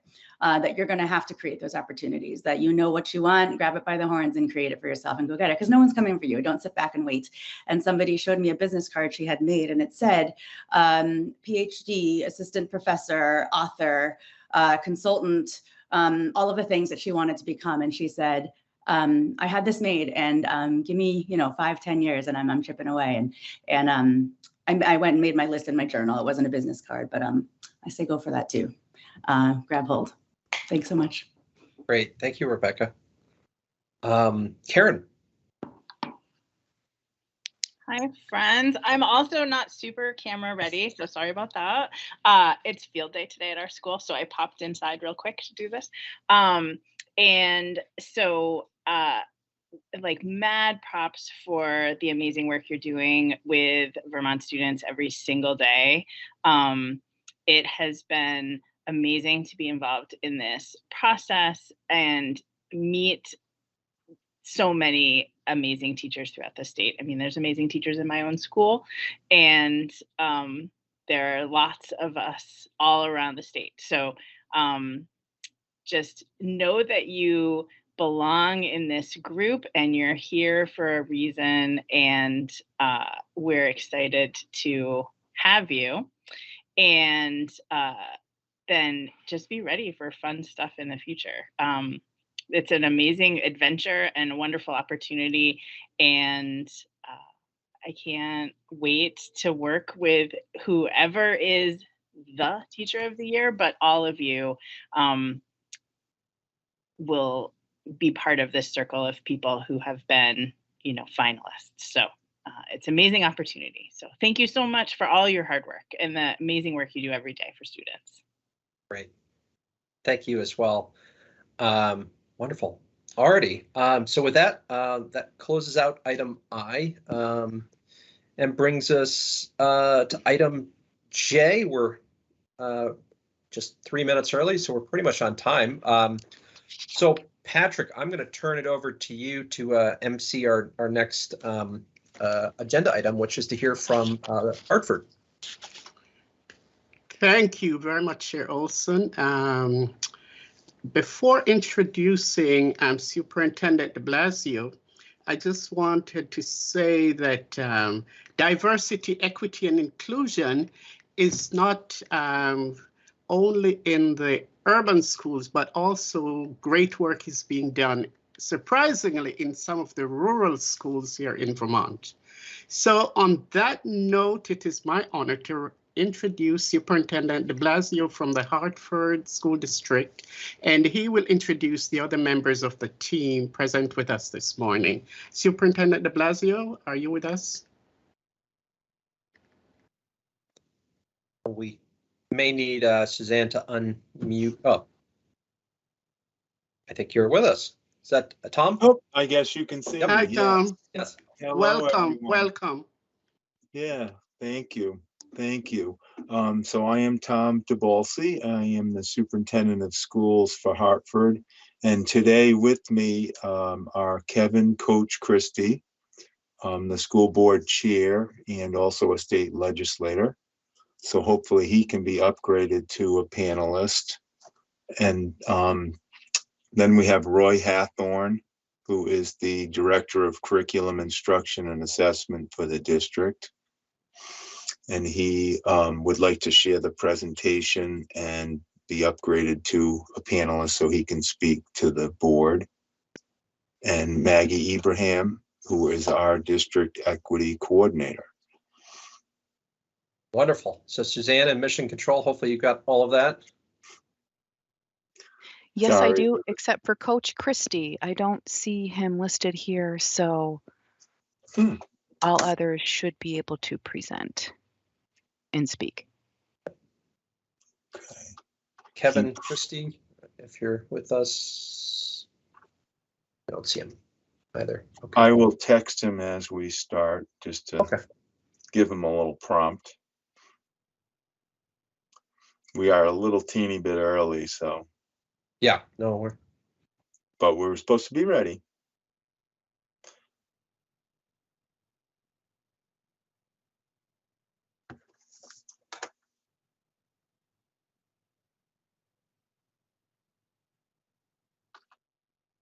Okay. Well, I will start. Can everyone hear me okay? Yes. All right. Well, first of all, we're really, really proud of the work we've been able to do moving forward with equity, diversity, and inclusion at Hartford School District. We have been working on this since, well, probably 2018. And we really got into it in 2019. In the spring of 2019, there were a couple events that happened in town that really precipitated us wanting to engage in this work in a much deeper, more deliberate way. And those events prompted the select board in town and the school board to jointly request a RFP for a strategic plan to be done. So a committee of the town manager, a select board member, the superintendent, myself, a school board member, and a couple people that were very instrumental in this work already in town, formed a committee to develop the RFP and to review applicants for the strategic plan work. And we interviewed, I think, 3 different groups that were active in Vermont in this work at the time. And we ended up hiring Vermont Partnerships, Curtis Reed and Mary Gannon. And that work really was a catalyst to a lot of what you're going to hear today from my team and from the group.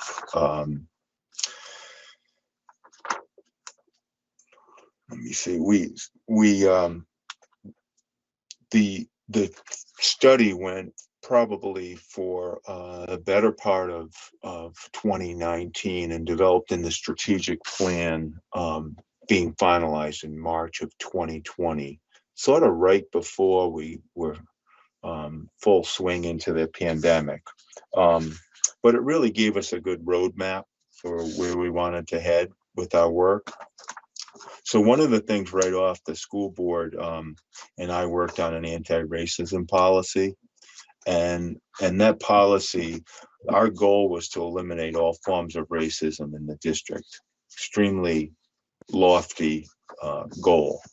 But, by promoting critical thinking and safely creating a way for people to safely explore identity and diversity and engage in the community around the child's experience, was how we were going to develop an anti-racist community, really, in our schools. And the procedure reinforces the policy statements, but it also established a really nice graphic that all the schools and the district office have posted around rejecting all forms of racism. And it's been sort of a centerpiece of our work. And I'm just so proud of the way the administrators have posted this, and the staff and the children and students have accepted it and honored it. So it's in a very prominent location in every school across the district. The other thing that we've done is well, next slide, Roy, if you don't mind, is working with the strategic plan. We've sort of focused on these three areas. So institutionalizing inclusive and equitable practices. We're trying, and of course we're not there yet because this work is really hard, but we're trying to make it the way we do everything, make it the lens that we look through for everything we do, and incorporating at all levels of the organization. So from the schools and the students and staff, teachers up, and the administration, the school board, everyone working on this together. So principals and teachers regularly review their lessons, the materials that they use. The library materials have been reviewed. I've been working on our hiring practices, making sure that there's equity specialists or Maggie herself on key hiring committees. Our postings are reviewed for any sort of implicit bias in any of the job descriptions or the advertisements. And we're really working to promote strategies that eliminate race-based disparities. So calling attention to anything that might promote a race-based disparity, reviewing and revising and eliminating any practices or procedures or policies that are in place. School districts are notorious for having lots of past practice. And sometimes that past practice isn't good or hasn't been reviewed or hasn't been focused on or really studied for any sort of race or implicit bias that's been present for a long time. And we really work to promote inclusive and engagement of everyone. The school board has worked really hard to have a meeting every single month that's purely for engagement. So we've had several school board meetings engage the community around our race, anti-racism and our inclusion work. And that's been, just really instrumental in keeping this work fresh and effective. We've worked on the development of staff and student and parent groups, which Maggie and Roy are going to talk about in a minute. But at every level, we have equity groups studying the issue, studying our practice, identifying problems, solving problems, and working again for that goal of creating an anti-racist district. We've had several multicultural activities in our schools, and just a few weeks ago had a big multicultural event for the schools and the town, which was very successful, and I'm sure Maggie and Roy will talk about that when they present in a minute. We've worked really hard to give voice to the minorities and listen very careful for what they're telling us about our practices and our procedures and programs. And we've done a lot of professional development. In fact, yesterday, the administrative team spent 2 days in retreat, and we had half of our day yesterday with Dr. Mary Gannon talking about our equity work, working to identify where we're at, how far we've come since the strategic plan was created and implemented. And it's just been really effective to continue working with her to sort of problem solve and tweak areas that we're not seeing enough growth.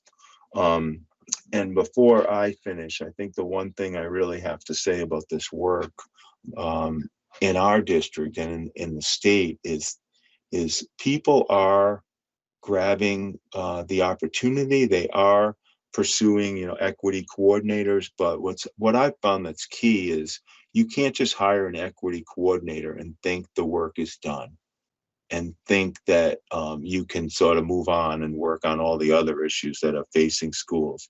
For me, it's been critical that I support the equity coordinator, that I listen to what Maggie's telling me and really support her.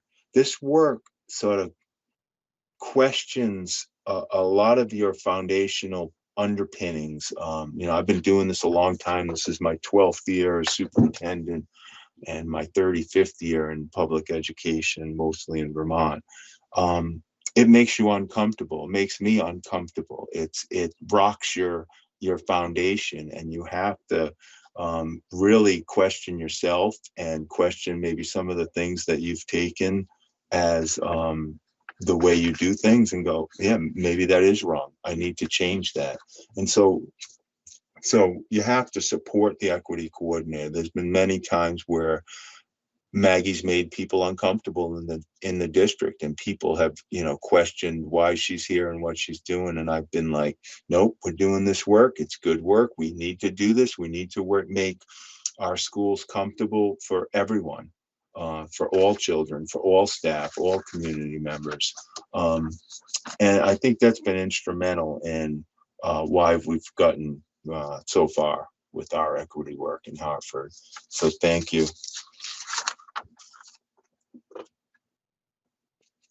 Excellent. Thank you. Good morning, folks. I just have a few things that we can highlight that Tom has started to share with you. And for some, there we go. One thing that Tom mentioned there is the addition of Maggie Ibrahim as our equity coordinator, and the component that you'll see when we talk about the work that's been done versus the work that we're doing in future work is the difference between when it was a core group of curriculum coordinators and principals trying to start the work versus Maggie, who's 100% dedicated to this work and helping us move forward. So I think you'll see a real shift from what we did last year to what we're starting to do this year and what we have planned. Couple of highlights that I just would want to make from last year, beyond building-based work, there were members of each building that gathered as a district to work on building an anti-racist culture, and they utilized the BARWE materials, which is Building Anti-Racist White Educators, where monthly we would share readings and podcasts and try to grow our learning and start to have some of those conversations in terms of how can we change our practice. In terms of the school board, Tom's spot on. They're willing to dedicate community engagement time to this work and inviting select board members and community members to join us. And then in terms of the recruiting and retaining and employing, Tom's spot on in that we really are changing our hiring practices. It hasn't come to fruition yet, but I think we're laying the foundation where people will want to come work at the Hartford School District because they'll see some real opportunities.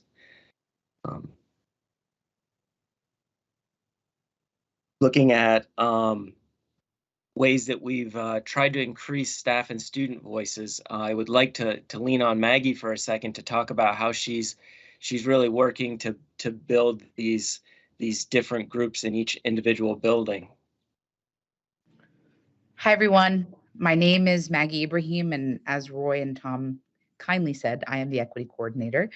And I would love to talk about how we've built some really great building level equity committees to kind of do this work with us.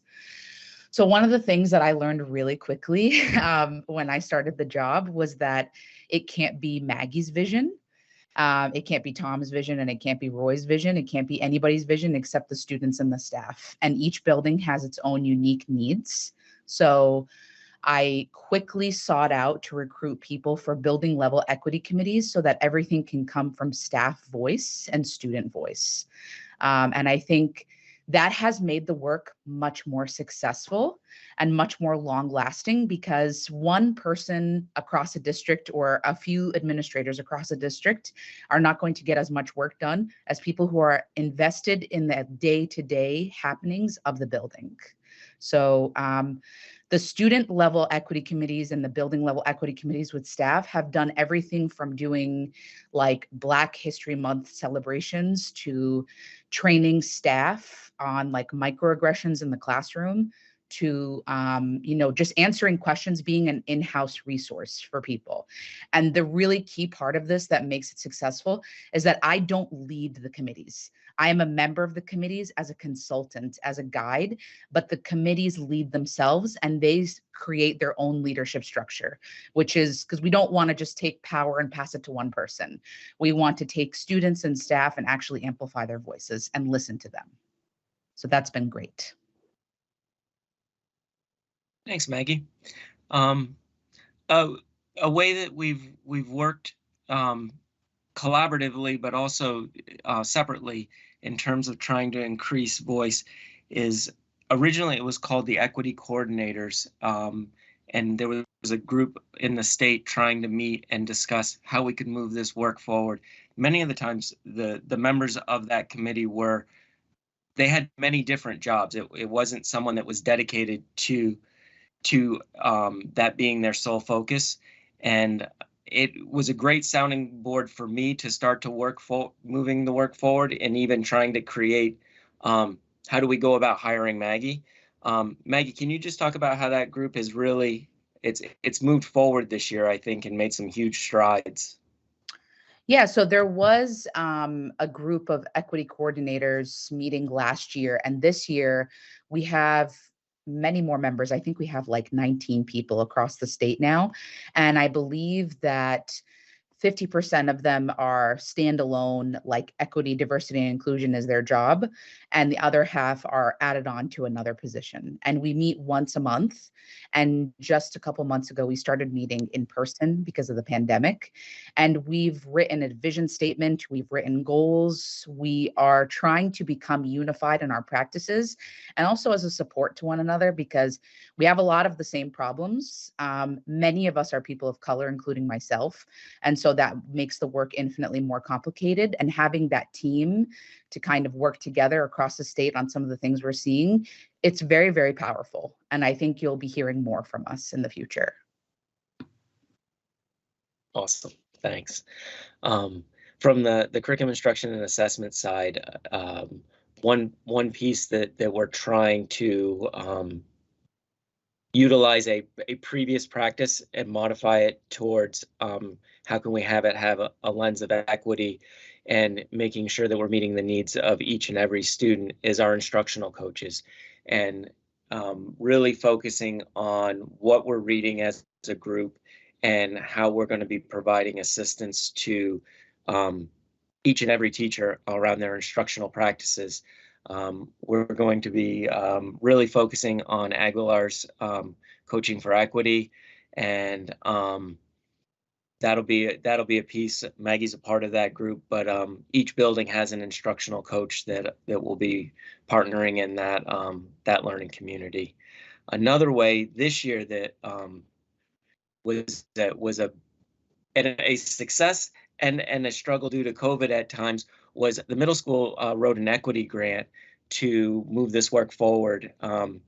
I was super lucky that Maggie really joined forces with that building and found ways to take that valuable resource of money and that is always in short supply, and found ways to repurpose the money in a way that could fit our COVID needs, as opposed to a lot of working with speakers and bringing people into the building. I don't know if you want to add on to that, Maggie.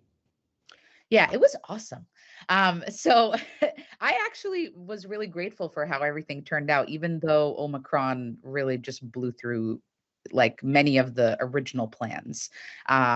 So we were still able to buy really amazing books for our students in the middle school, really amazing texts that have different identities, different genders, different races, that tell different stories that don't tell a single story, as Chimamanda Ngozi Adichie says.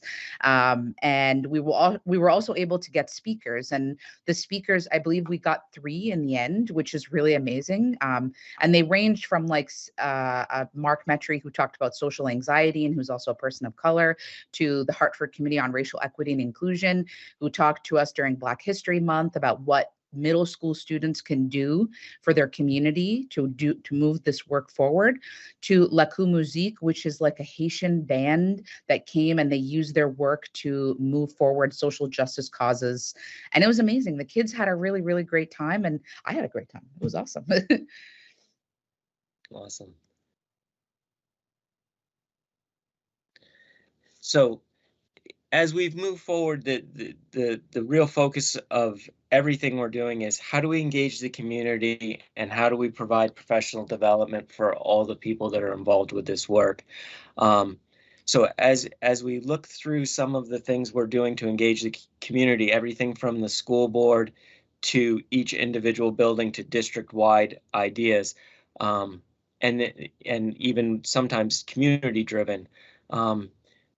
The one thing that was something that I started, but Maggie has definitely brought up to the next level, is our equity and inclusion page.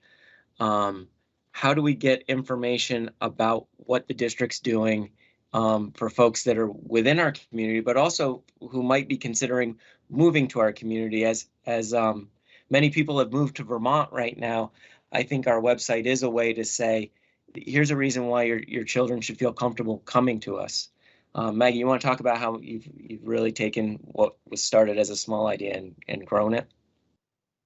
Yeah, so the district website was a really already great foundation before I began the job, but now it has a lot of the events that we're doing. It has answers to frequently asked questions. It has resources for teachers, and it has a reminder of the equity plan, which I think is really key, because a lot of times, you know, we have like strategic plans in school districts. It's really helpful to go back to the original document and say, this is where we started off and this is what the data showed, because there's nothing that moves people more like looking at data about students and what their needs are. So I think for that, it's been really great. And the resources on the left-hand side of that page is a fluid and growing set of links that you've been working with a lot of different parties, which is also a great thing. Only because it's front and center here, do you want to talk about your multicultural celebration? Okay. So the district held a multicultural celebration for our students and families of color on May 22nd. As you can see, this needs to be taken down because it was May 22nd, but it was such an amazing event. So I would just like to toot the horn of all the people who participated. So this originally was a need that we discovered. So we have many Black and Brown students in our district who are either adopted by white parents or are in a biracial family and who do not get the ethnically diverse hair care that they deserve. And so we identified the need of, okay, how can we do something that is enjoyable and fun for our families?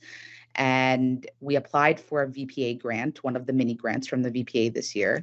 And we asked that we use the money to do a pop-up barbershop and beauty braids bar for our Black and Brown students. And we got the grant and it was amazing. We had different families of color come. They made appointments to get their hair done. And we did like a pay as you can. So people could pay whatever they could, because I'm not sure if everyone here is aware, but some of these styles can range from like $80 to $250. So families paid whatever they could, and we covered the rest with the grant. We had different musicians of color. We had different vendors for food in the community. Some people donated food. It was just really amazing. Like everyone came together And considering the fact that teaching and working in schools is already really overwhelming and stressful, it's a lot of work, it's a lot of time, it's a lot of love. The fact that we were able to come together and do this, and it was amazing. Like, it was powerful. We had more than 100 families attend. So for something that had not happened ever before, the first year was really amazing, and we're already being asked when it's going to be next year. So I need to start taking, some extra coffee from now. But it was really, really awesome. And I'm really, really grateful for the fact that we were able to give our families a day where they could just come as their authentic selves and just celebrate who they are. So it was really amazing. Awesome. I would say your family teams may have helped you identify some of those needs. Can you just talk about your family teams, please? Yeah, so one of the first things that I tried to do when I started the work in the district was I sought out people who work in other districts. Like, for example, I'll mention Henry Sparks, the Director of Equity, Diversity and Inclusion for Burlington. And one of the greatest recommendations that he has made to me all year was starting affinity groups. So affinity groups for families of color, where they would just meet with me one-on-one and talk about their needs. And one of the things that came up in those groups, and we meet once a month, is there were white parents who would come. They say, I have a Black daughter. I don't know how to get her hair done. I don't know where she should get her hair done. As we all know here, hair, especially Black and brown hair, is politicized. Like, we have laws in different states about ethnically diverse hair. So that was something that I found out through that group. And we just get together every month, and it's like community fellowship. But there's also times where I've learned things in that group that I've been able to share with Tom, because that's how we want those voices amplified. And Tom has been able to implement different changes, different policy changes, where we could actually take those voices and amplify them at the highest office in the district. So for that, the group has been really wonderful. Awesome. I apologize. I lost my presentation there. I'll pull it up in 1 second. So Maggie, just as we. Oh, sorry. Actually, real quick, Roy. So we do need to wrap up in a few minutes. Yeah. Nope. This is the closing. Maggie's just going to talk about anything in the future planning that she would want to make sure you folks know, and we can do that without presenting. So. Yeah, it's all in here. So one really awesome thing that we're implementing for next year is we're working with author Alex Chevron-Vinay, and we have bought copies of her book, Equity-Centered Trauma-Informed Education, for the district. So we're going to be working with her in a professional partnership where she's going to work with a small group of staff on specific items from the book that they have questions about. And her book is amazing. I highly recommend it to everyone. I myself trained under her one-on-one and in a course setting. So I can speak very highly to her amazing success and her amazing expertise. And she was able to do a keynote for our staff. And then next year, she's going to be an author in residence for the Hartford School District. So we're very, very excited about that, because that will take everything that we are trying to do moving forward that the pandemic has, honestly, like, I'm going to use the word destroyed, because the pandemic has destroyed many things in our country, including our kids' ability to just kind of like bounce back and move forward in the ways we always thought they could. So we're trying to take everything that has sort of been, we need to repair, but also build an actual foundation based on equity. And I think she's going to be really instrumental in that. So, Chair, also, if I may, I would just like to acknowledge Coach Christie, who is on the call. Coach Christie is a multitasker. He's on the board at UVM. He's a legislator. He's the school board chair at Hartford. He's on the Human Rights Committee. And I could go on and on and on. So welcome, Coach Christie. Well, welcome to the member from Heartland. Good to see you again. Chair Olson, how are you? Good to see you, my friend. Thanks for the opportunity to present the work of our district. I am incredibly proud of where we are today, and our leadership team within the schools, as you can tell, are outstanding. Just very quickly, The board has supported this work from the very beginning, and to ensure that it continues to move forward. EL10, which is the executive limitation that we as a board hold our superintendent accountable for, ensures that this work continues. And we as a board, in order to show our commitment, as Roy has mentioned, and Maggie and Tom, have been involved in our own work. So even though the district is doing the internal day-to-day operational organizational work around equity and inclusion, the board has intentionally set aside time for our own training and work to show that we are committed at the highest level of ensuring that our kids get the best that we can offer. And as you can see, I am just so proud of this group of educators because they rock the house. Thanks, Oliver. Awesome. Thanks, Coach. And thank you, Tom, Roy, and Maggie for your presentation, and for most importantly for your commitment to our students. So yeah, we look forward to hearing more about your work as you move forward. So thank you again. We'll close out this item, take a short 5-minute break. So we do have quite a bit to get through for the rest of our meeting. So 5-minute break, please be back promptly at 10:15. We'll reconvene then. All right, well, we'll go ahead and get started then. So we are now on item L. And what I thought I would do for item L was walk through some slides to really help facilitate some preliminary discussion amongst the board. First and foremost, I really want to help get the board and the public at large, for that matter, oriented around a number of really complex, interrelated decisions that will be coming before the board over the next few months. We're going to start, we're going to be hit with some pretty significant decisions in a very short span of time.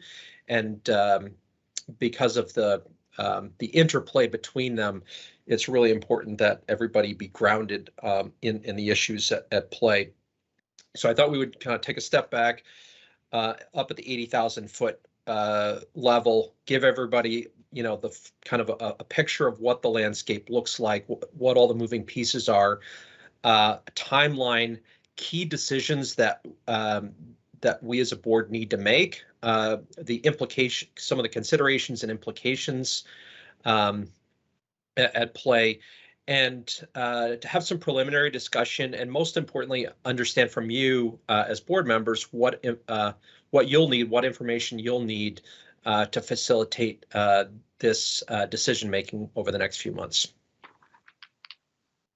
So, so the next couple of slides, I think everyone on the board is very clear on this, so I'm not going to spend a whole lot of time on the next two slides. This presentation will be posted on our website for the benefit of members of the public who might want to come back and review, as well as board members. But I think it's really important to keep in mind that we have two types of governance systems in Vermont for education. The first is what's known as a supervisory district, which is, effectively a unified school system, K through 12, governed by one board and managed by a superintendent who is effectively the captain of the ship, manages the principals, the business office, special education, really everything within that education system. It's a pretty straightforward system with a clear line of control. The second very common structure involves what's known as a supervisory union, which has multiple school districts that are members of that supervisory union. And it's, people oftentimes get confused between school district union or union school district and supervisory union. They're different concepts. So a supervisory union, with that, there's a supervisory union governed by a board that oversees the central office functions, namely the business office, curriculum coordination, transportation, special education. And then there are school districts that are part of that supervisory union that are responsible for individual schools within their district. But where the lines get a little blurry is that the superintendent still has responsibility for management of those schools and the principals who lead those school buildings. The school boards are elected, but send representatives to the supervisory union board who hire and fire the superintendent. So just a couple of concepts to make sure everybody's grounded there.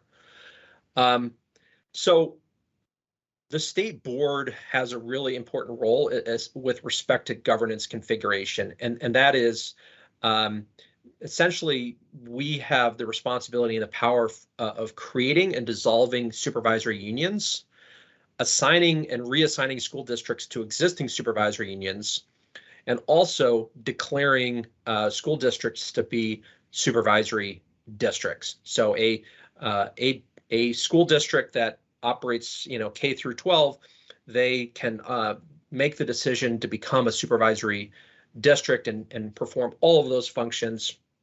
We actually make that decision, and then the final point here is that we really have broad discretion in the exercise of this authority, including the opportunity to condition these assignments. So Addison County is going to be a hot topic over the next several months. It has been actually for the past year or so. This is sort of a map that gives you a picture of the region that we're going to be dealing with over the next few months. So there are currently 3 supervisory districts. The Addison Central, which we're all familiar with our experience from Ripton, the Mount Abe supervisory district, which Lincoln has recently withdrawn from, and then one that will be new to this board is the Addison Northwest supervisory district. So they're all, you can see the member towns there. As you know, Ripton and Lincoln have withdrawn from their respective supervisory districts. So I've included the student counts for those towns, as well as Starksboro, which is in the early stages of the withdrawal process, for comparison against the overall student count in those supervisory districts. So this is what's going to be sort of happening over the next few months here. So we have these 3 supervisory districts. 2 of them we've been dealing with, ACSD and the Mount Abe SD. With the withdrawal of Ripton and Lincoln, both of those new school districts are slated to transition into an operational state starting July 1st of 2023. Technically, Ripton has already been designated as a supervisory district. We have not taken any action to designate Lincoln as a supervisory district or to assign them to a supervisory union. We indicated in our action with Lincoln that we would take up that question on a regional basis at our September meeting. So we have put everyone on notice that we intend to address that question precipitated by Lincoln's withdrawal at our September meeting. Starksboro is in the early stages, but we don't know where that's going to land, but that's a possibility. We may have another withdrawing school district to account for. And just to make it more interesting, in parallel, there is an effort underway, which we'll hear about after this agenda item, by the Mount Abe Supervisory District and the Addison Northwest Supervisory District to explore a merger of those 2 supervisory districts. We'll just refer to this as the so-called super merger. So that would entail the merger of whatever remains of the Mount Abe Supervisory District with the Addison Northwest Supervisory District. So I'm just going to pause there and see if there are any clarifying questions.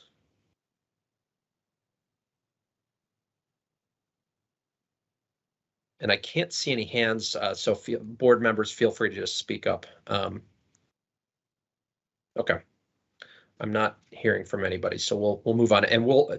I do want to have some discussion. We'll have plenty of time for discussion at the end of the next few slides here. So here's an overview of the timeline from the state board's perspective over the next few months, with the key decisions that will be coming before us. So the first is, we'll get an early kind of sneak preview of the proposed super merger today, but the main event we really anticipate is going to be at our July meeting. I've already penciled time in for that presentation in July. There is some time sensitivity here because they desire, assuming that the study committee chooses to move forward, their preference is to hold a vote at the November election.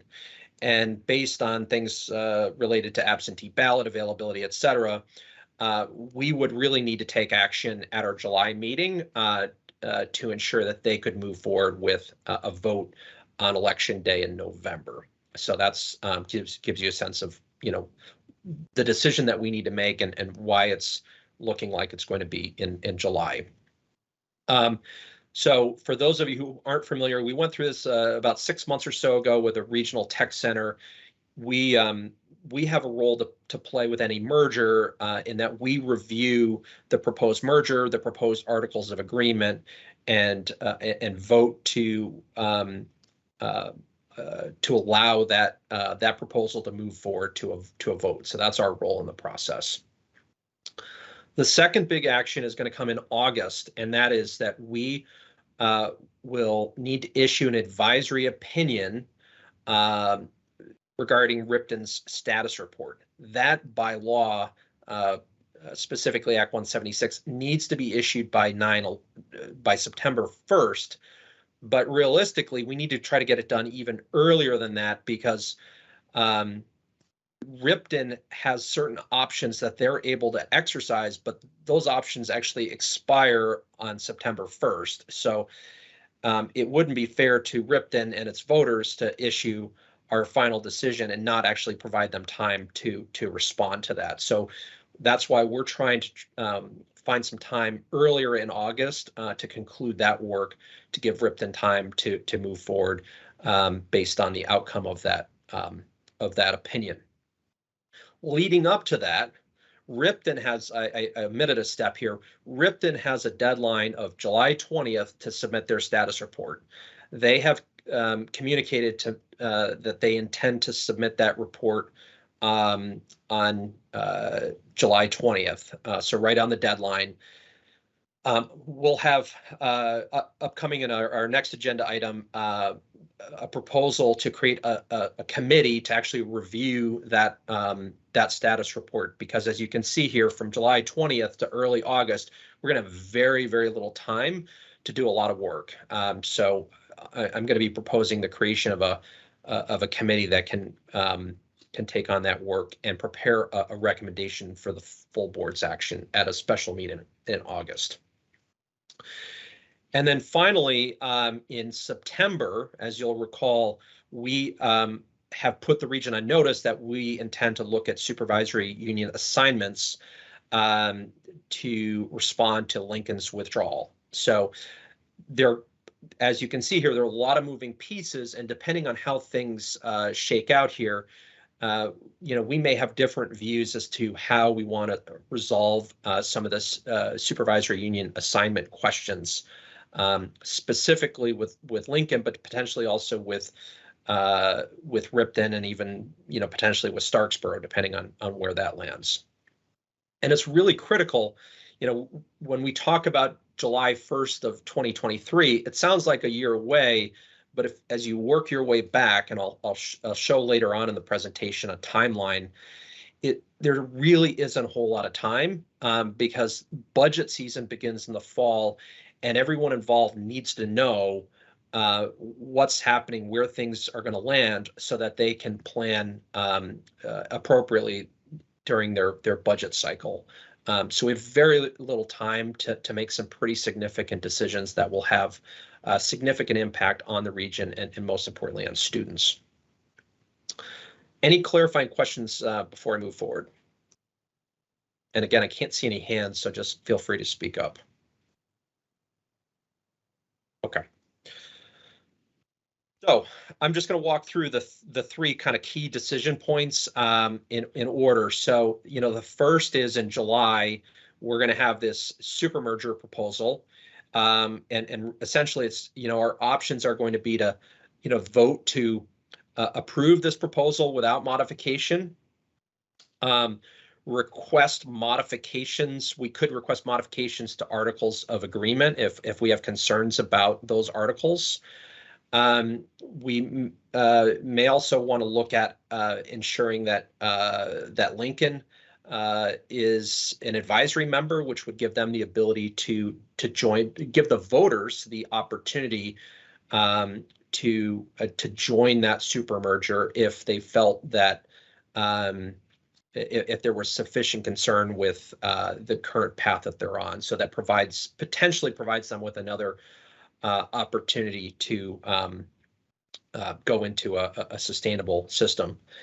Lots of considerations and implications. I won't go through them all here, but I think one of the key things that everyone is well aware of is that there's a lot of concern in the region about the potential for school closure, and the language in articles of agreement in existing supervisory district structures and also in the proposed supervisory district has generated a lot of concern in some of these communities, and has been, quite frankly, the impetus for this withdrawal activity. I think we've heard loud and clear that folks don't necessarily want to withdraw. They're looking to make pretty drastic governance changes as a means of protecting their small schools. So we need to be very mindful of that as we're considering this particular proposal. Again, Lincoln as an advisable district is something I think we need to be mindful of.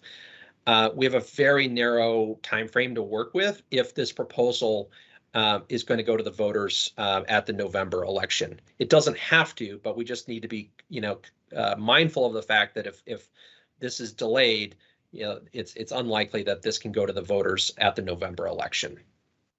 And then there's the Starksboro withdrawal. I'm not going to go into the details, but they have a very curiously worded warning that they voted on that empowers, and there's some legal uncertainty about this, but empowers the select board to undo that withdrawal action depending on how the articles of agreement look like. So that's just another sort of thing to be mindful of.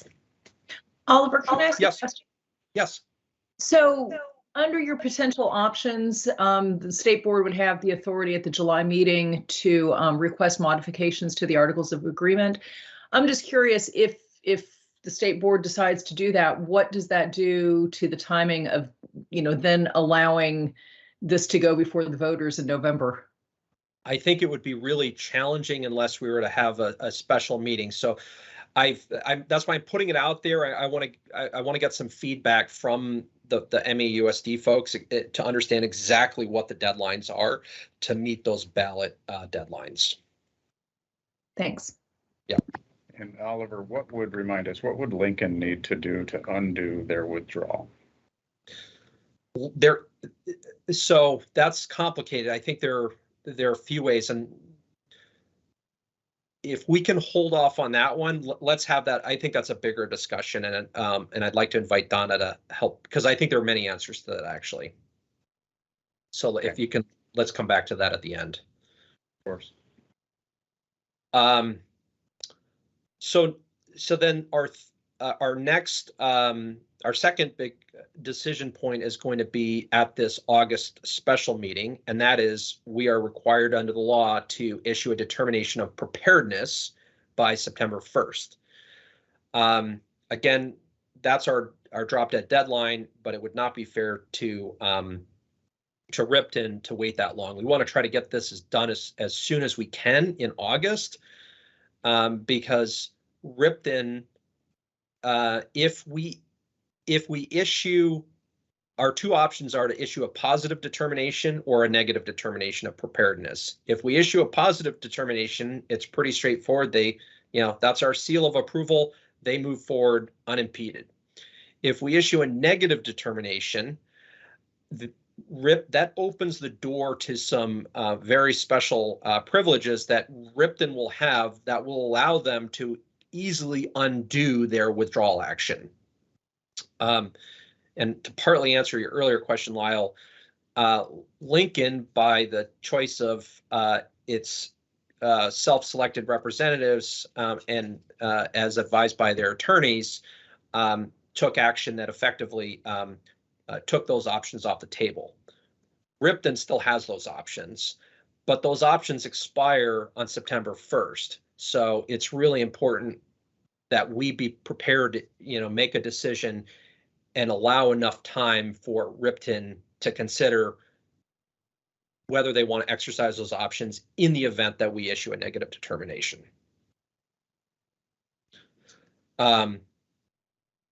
So our third, and this all sort of starts coming together in September, is, we need to resolve the regional supervisory union assignments, specifically in response to Lincoln's withdrawal from the Mount Abe Supervisory District. Technically, Ripton is already on the path. We've already resolved that question. We've not resolved it with Lincoln. So that's, technically that's our decision, but we're all mindful of the fact that at least Lincoln has expressed a preference to try to find a way to form a new supervisory union with Ripton. So we would need to look at that. Of course, if Ripton decides that they want to return back to ACSD, then that would only leave Lincoln, and we would need to consider Lincoln on its own. So there are a number of different permutations that could play out here that we won't go through, in excruciating detail, but you can get a sense for where this could land. So our options are varied and many. And, again, one is we create a new supervisory union and assign Lincoln and Ripton. One is we could designate Lincoln as a supervisory district, as we did with Ripton. The other one is we could deconstruct MAUSD or its successor, if this merger goes forward, into a multi-district SU with Lincoln, potentially Ripton, and MAUSD or its successor district as member school districts of this larger supervisory union. So that's sort of another option. And then there's sort of a fourth option here, which is, to assign Lincoln or Ripton to an existing supervisory union. And so that's another option. So as far as considerations, number one is impact on students, especially our most vulnerable students, particularly, without the benefit of scale. So we really need to be, take a student-centered approach here. There are also significant equity issues here in terms of students on 504 plans, on IEPs with special education needs, and because the special education services are delivered by the central office, that's why this is so critical. And unfortunately, I think has been, in a lot of the discussions, has been a bit of an afterthought, and we need to really make sure that that is centered in our discussions. An SU with, between Lincoln and Ripton may not be viable. It may not be an option if Ripton delays. So I forgot to mention, Ripton has the opportunity. In fact, they will be voting. The board chair did tell me that they have a meeting tonight and will be formally voting on whether they want to continue to move forward with July 1st of 2023, or whether they want to delay their operational date. If they choose to delay by a year, they don't need to provide us a status report until next year. It would give them more time, but then it would complicate things with a potential arrangement with Lincoln. The other scenario is if Ripton decides to pull out and go back to ACSD, then we're left, with just Lincoln. So there is no SU. It's now an SD question. We need to be mindful of the fact that the General Assembly has identified the supervisory district configuration as the preferred governance structure wherever practicable. The MAUSD, and we've invited them to speak, and my understanding is that they will be opposed to a deconstruction into a multi-member SU configuration.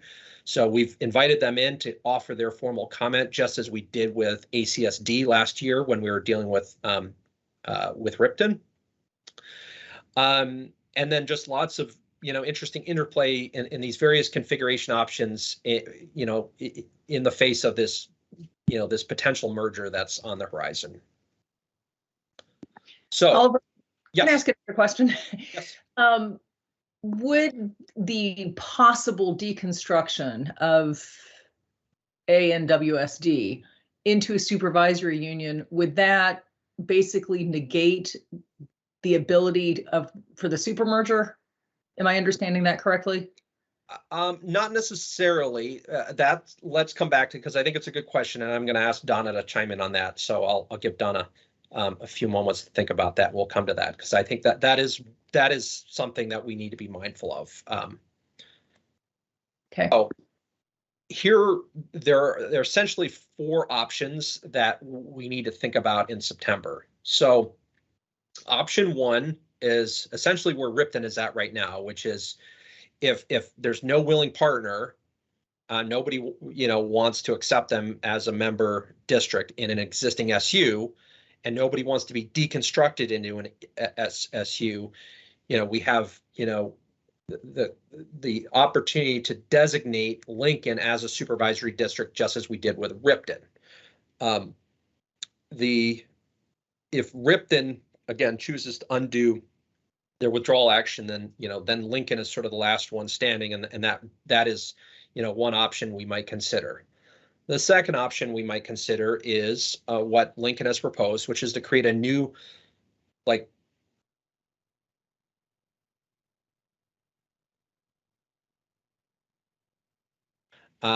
smallest SU I think we have ever seen, that would only serve these 2 towns, potentially Starksboro, depending on where things shake out. But even with Starksboro, it would still be a very small SU. Option 3 would involve the deconstruction of Mount Abe or its successor, supermerged structure into an SU with these 3 school districts as members. So it would be Ripton, Lincoln, MAUSD, or its successor structure would be members of this SU. The fourth option, which is, as you will recall, we went through exploring last year with Ripton, is to find an existing supervisory union that might be willing to accept Ripton and or Lincoln. The practical reality is there are only 2 in the region. It's the Rutland Northeast SU and the White River Valley SU. We already heard from them regarding Ripton's proposal last year. It is important to note that the SU does not need to be contiguous, but clearly is practical, particularly as you're looking at sharing resources, et cetera. If I think the board would want to explore that option if there was a viable solution that either Ripton or Lincoln could bring forward to us. But we're not in a position. We certainly don't have the capacity to go hunting around the state finding somebody. That would be something that they would need to source and bring to us. Timeline.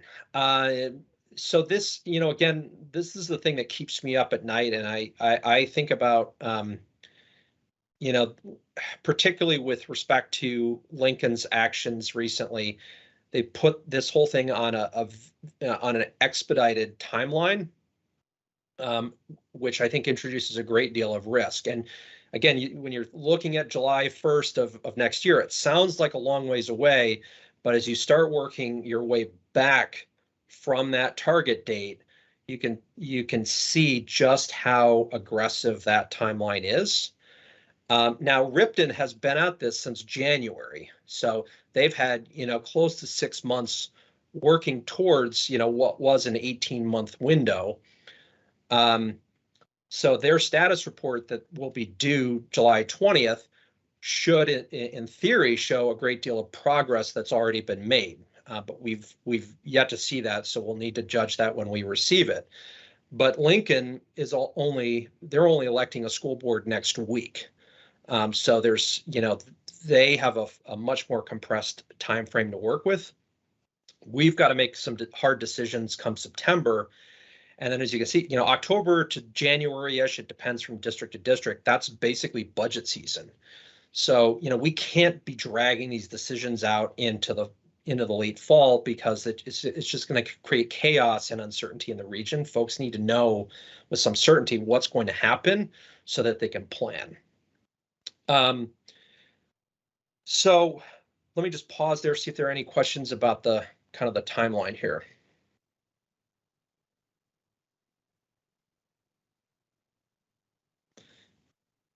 And we can come back to any of this slide. So we'll just quickly walk through some of the issues and risks and some thoughts on contingencies, and then let's open it up for some discussion here on the board.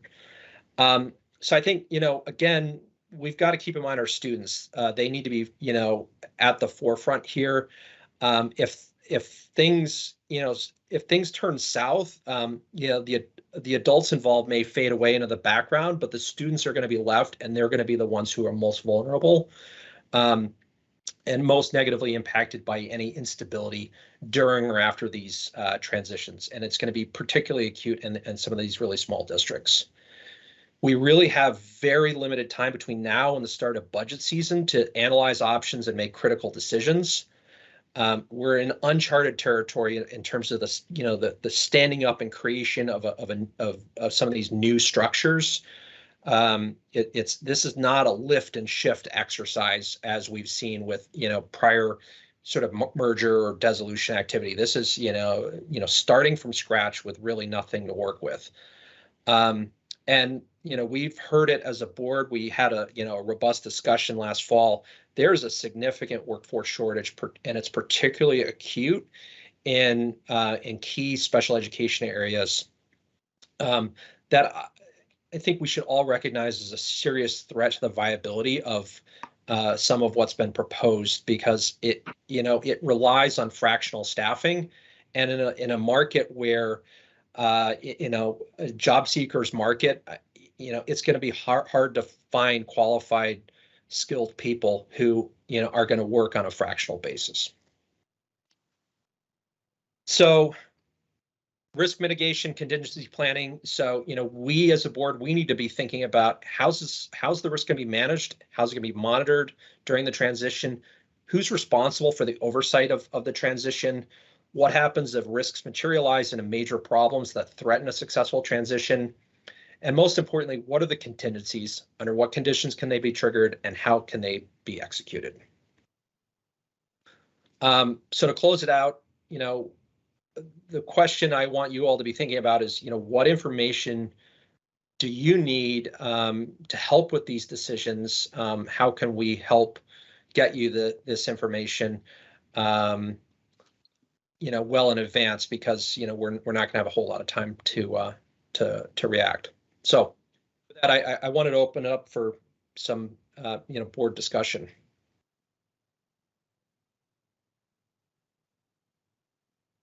Questions? So Oliver, can we assume that they have seen the study that's going on between the two districts to come together? I'm not using the right terms there. MAUSD and the other. And have they seen the articles that outline that they can't close schools for 4 years. I may have all these dates wrong. It just seems like there are a lot of moving parts, and I hope that they're all communicating with one another, because it would seem that some of that study that's going on might ease the minds of some of the smaller schools, but maybe not. But I just want to make sure that they're all communicating somehow. Yeah, it's I think it's a great point, and obviously, I don't think we can answer. Only they can answer that. But perhaps our folks on our next agenda item here can speak to that.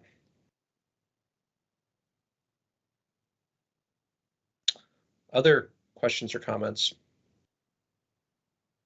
Hi, Oliver. This is Dan. I was going to jump in. Firstly, I just, thank you for putting this together. I think it's really comprehensive of, analysis and description of very complex geographic region. I just going to sort of remind the board what I'll qualify as a preliminary recommendation that I made last year on Ripton. Qualify that as a preliminary recommendation for two things. One was, in that recommendation, I said, I didn't think recommending Ripton as an SD was the final solution. There are too many moving pieces in this region, and I think this presentation, summarizes that context very nicely. So that's important, I think, thinking about Ripton's trajectory.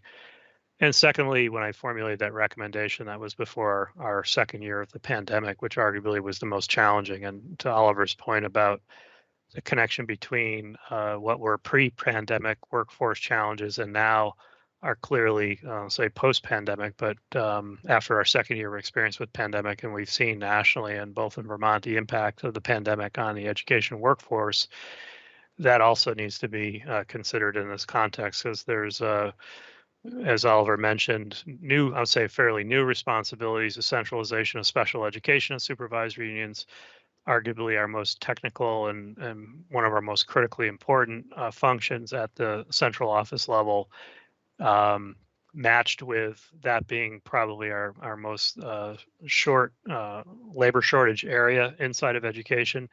Those things need to be reconciled. So to Lyle's prompt about, the mega merger, I'll call it, or the large merger, as secretary, I'm very interested in the articles of agreement of that merger, particularly the article around school closure. That seems to be a through line here between governance and fear of closing small schools, of which there are many in this region. And I met with the superintendents of that merger recently just to hear a bit about their process and to get updated, because I hadn't been following that closely. But as I was reviewing their draft articles, I found myself drawn to that article, in particular around school closure. And I really think that's an opportunity to help seek a more stable governance solution in this region, which for me is the primary goal at this point. Going back to your sort of opening slides when you're describing what is a supervisory district versus a supervisory union, and the fact that the General Assembly had determined a supervisory district to be the preferred governance structure, I think one of the things, as I've reflected upon this experience pre-Act 46 as a superintendent who went through mergers, and certainly as the secretary who was involved with the board's deliberations on Act 46, and then paying attention to the litigation around that issue. The court has established in the Brigham decision that the state's ultimately responsible for education. That responsibility was reaffirmed in the litigation on Act 46.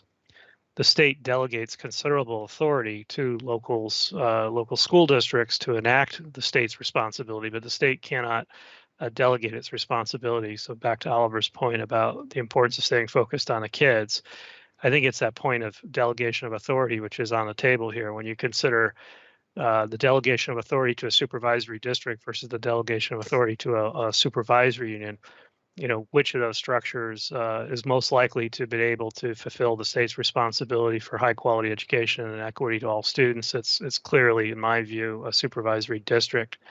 But that being said, that has to be translated to a specific regional context. And this region in particular has a lot of moving parts, a lot of small schools, and juxtaposed to that, you have Middlebury being a large population center with centralized services and so forth. So from my perspective, I think, the articles of agreement on the mega merger are a key piece of this.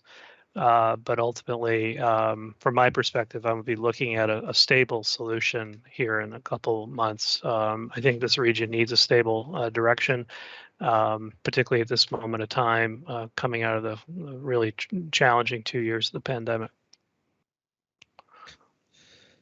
Dan, do you have any initial thoughts, reflecting back on those options that, we've got to start thinking about? Well, again, I want to hear a little bit more about the mega merger, because I think that's a big piece of it, particularly as it pertains. I keep calling it the mega merger. I'll come up with a better phrase, but I think in particular how that impacts Starksborough's decision making is a critical piece of it. But going back to what has been, clearly the authority of the state in terms of the composition of supervisory unions and assignment of districts to supervisory unions.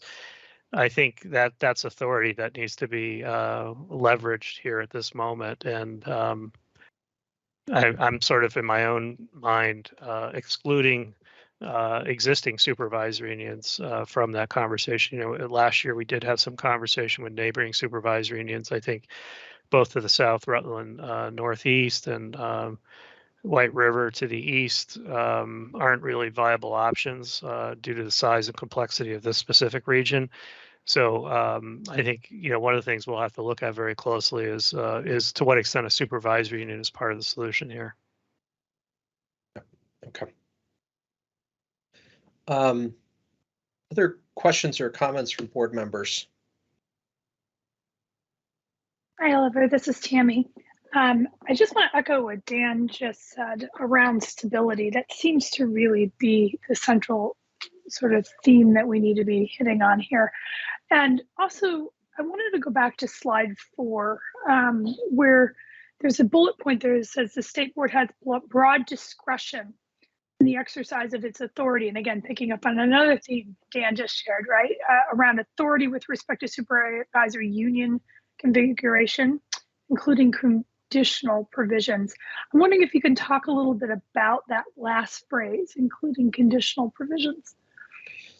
Yeah, that's a great question. So, my understanding, after, consulting with legal counsel, et cetera, is that, we have fairly broad authority. And as we've exercised, in many instances, we have the ability to, to condition things with respect to supervisory union assignments. So for, example, we could say, a supervised, we're going to solve for this issue in this way, subject to the following conditions. So essentially there can be some, just that, conditions attached. That's my understanding. Just a quick follow-up question. Would that also, our authority extend around, again, authority for conditional provisions, for example, monitoring being a provision? Does that extend also to when we create supervisory districts? I know it says supervisory unions here. Does that also apply to supervisory districts? So for example, yeah, my understanding is that, and Emily or Donna, not to put you on the spot, but if you have any quick thoughts, certainly would love to hear from you.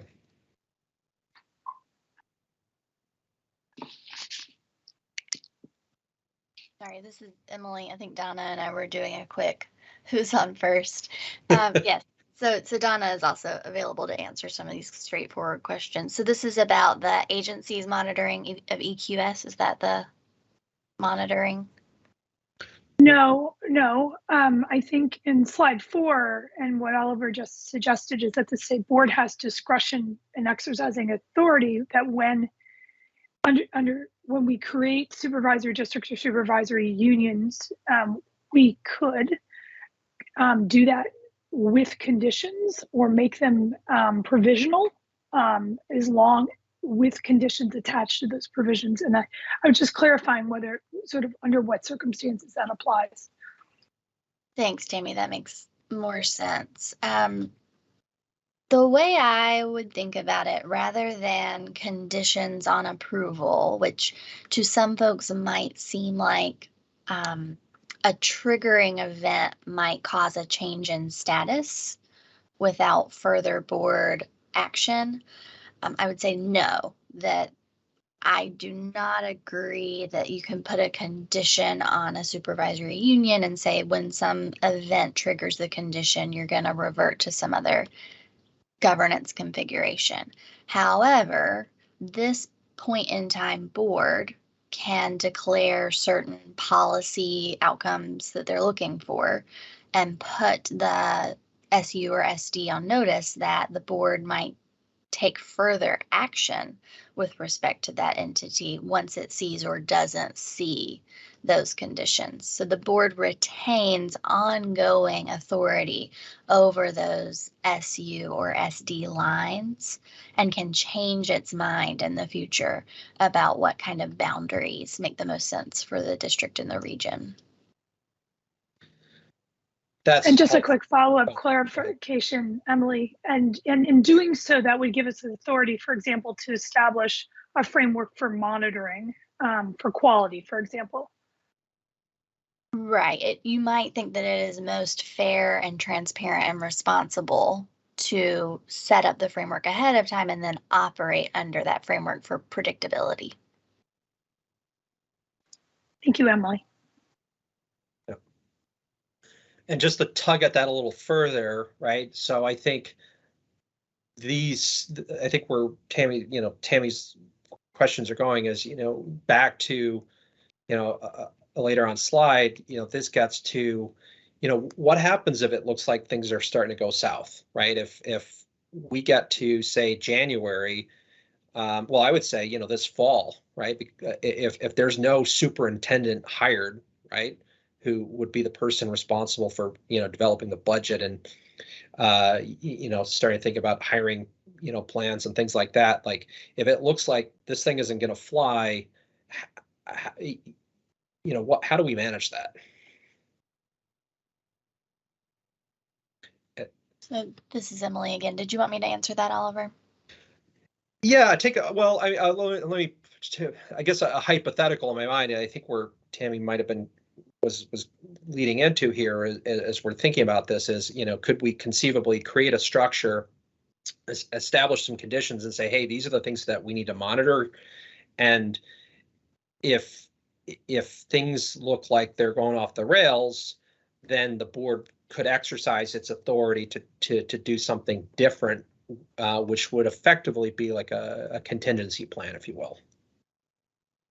Right. I'd want the board to be clear in your thinking about this, whether your contingencies are restricted to the boundary of a supervisory union or district versus the boundaries of districts, because your legal authority is very different for those two conversations. Yes, just speaking supervisory union / supervisory district, nothing to do with school districts. Right. Yeah. So so just to walk through, like, for example, let's say, November, there's no superintendent in place, and we feel that would be an important thing to have in place. We could come back and say, okay, guys, this is not going to fly. We need to take action now. Our contingency plan that we've already developed and communicated is that you are now going to be assigned to this other supervisory union that will be responsible for these services. So it's also a way of putting that other SU or an SD that could be deconstructed into a multi-member SU on notice that they need to sort of prepare for that to be the backstop. Does that make sense?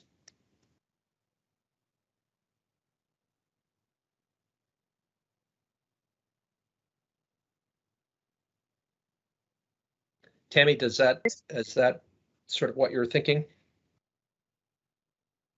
I was also thinking, Oliver, on just sort of a related piece, not directly to conditions, but another area the board has been involved with SUs is the SU board composition.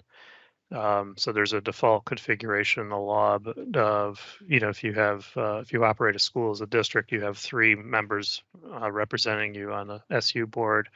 And if you're not operating, you have 1, but there's other configurations have been brought forward, and the state board's been involved in that at some point, particularly when the operating districts are of different sizes. But that's particularly if deconstruction, and I think deconstruction, I'll call it, is on the table here. That's something we want to keep in mind as well. Okay. By the way, Kim is dialed in on the phone, and she'd like to say something. So Suzanne, her number's ending 7145. If you wouldn't mind unmuting her. Yeah, she is on. She can unmute herself by hitting *6. Okay. So hopefully you got that. Okay, I think I may have done that. Can you all hear me now? Yes, we can. Yes. Okay, great. I hit *5 and then *6, and then my hand went back down. And so anyway, I apologize. Nothing about Teams is allowing me back in right now in any way, shape, or form. I apologize if I missed this earlier. I appreciated Oliver's overview as I looked at it last night. I wanted to tug a little more on this constructing and deconstructing and the notion of the potential that an SD might be deconstructed in November to create an SU if these withdrawing communities aren't able to establish themselves or be prepared to operate as their separate SU, and the tremendous conflict that is for the work of the larger bodies to be effective in what they're doing. Because I don't even know in the situation with Ripton and Lincoln who you deconstruct, because they are hailing from 2 different SDs.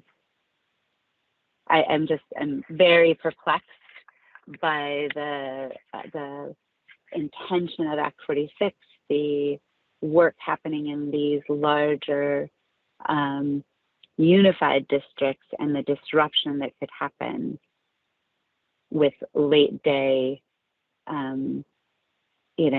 contingencies that we're putting on something. Yeah, we have no also great tools. Possible. Can I? Yeah. No, I'm just wondering. So Dan, isn't it also possible if an SU were to be constructed of the 2 withdrawing districts, if they had a plan that we felt was going to meet that need, that should they fail to be able to execute on that, is there authority for the agency to take over? Like, what is the other, are there any other options other than assigning them to an unwilling SU or deconstructing an SD? Yeah, I won't speculate on it too much, but my understanding is every district has to be either an SD or assigned to an SU. I would just point out, I'm looking forward to hearing more about what that solution would look like, but I can't help but observe that if those 2 districts were merged into or constituted as an SU, I think that's still much smaller than the Battenkill Valley SU, which the state board recently dissolved and basically assigned to the SVSU. So again, but there was an SU to assign it to, right? In that situation, if I'm remembering. Yes, there were a couple options, right? But and they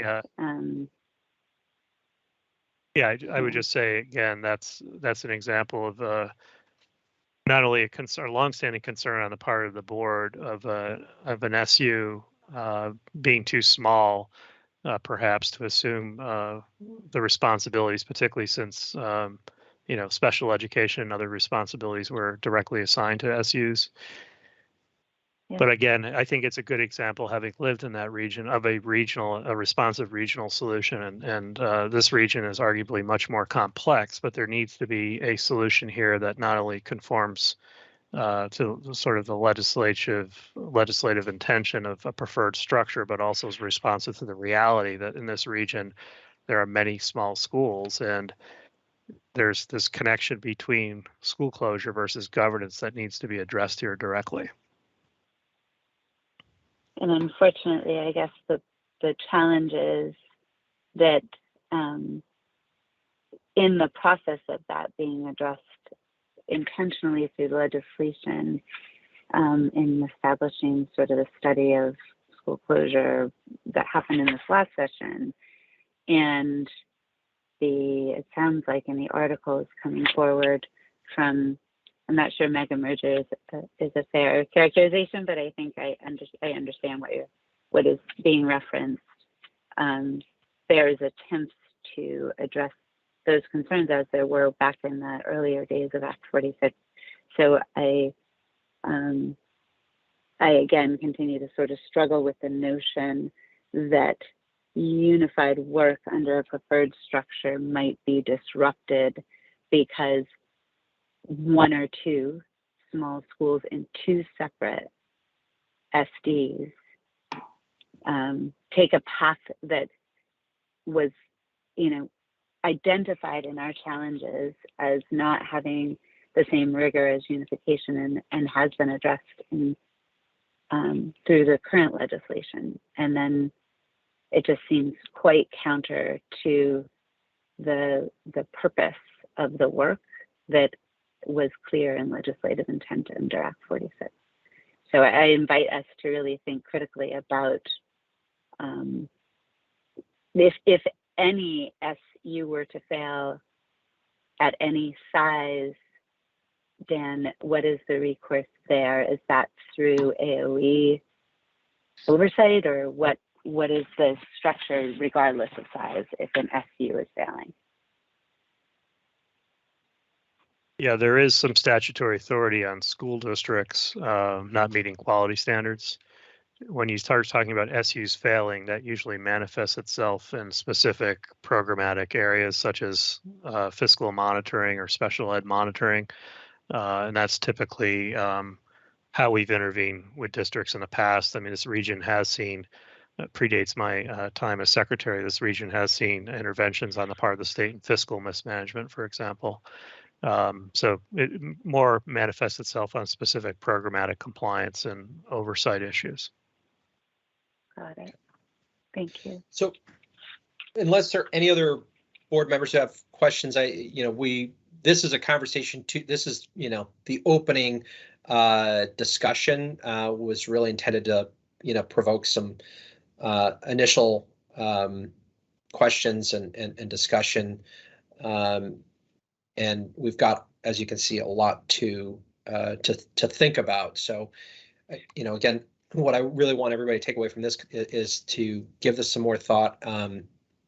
Think about, what each of you will need to help with some of these decisions, so that we can start securing that information or those resources to continue this discussion. I see this as, this will, as you can see from the earlier timeline, this will be an ongoing theme throughout the summer months. Oliver? Yes. This is Jennifer.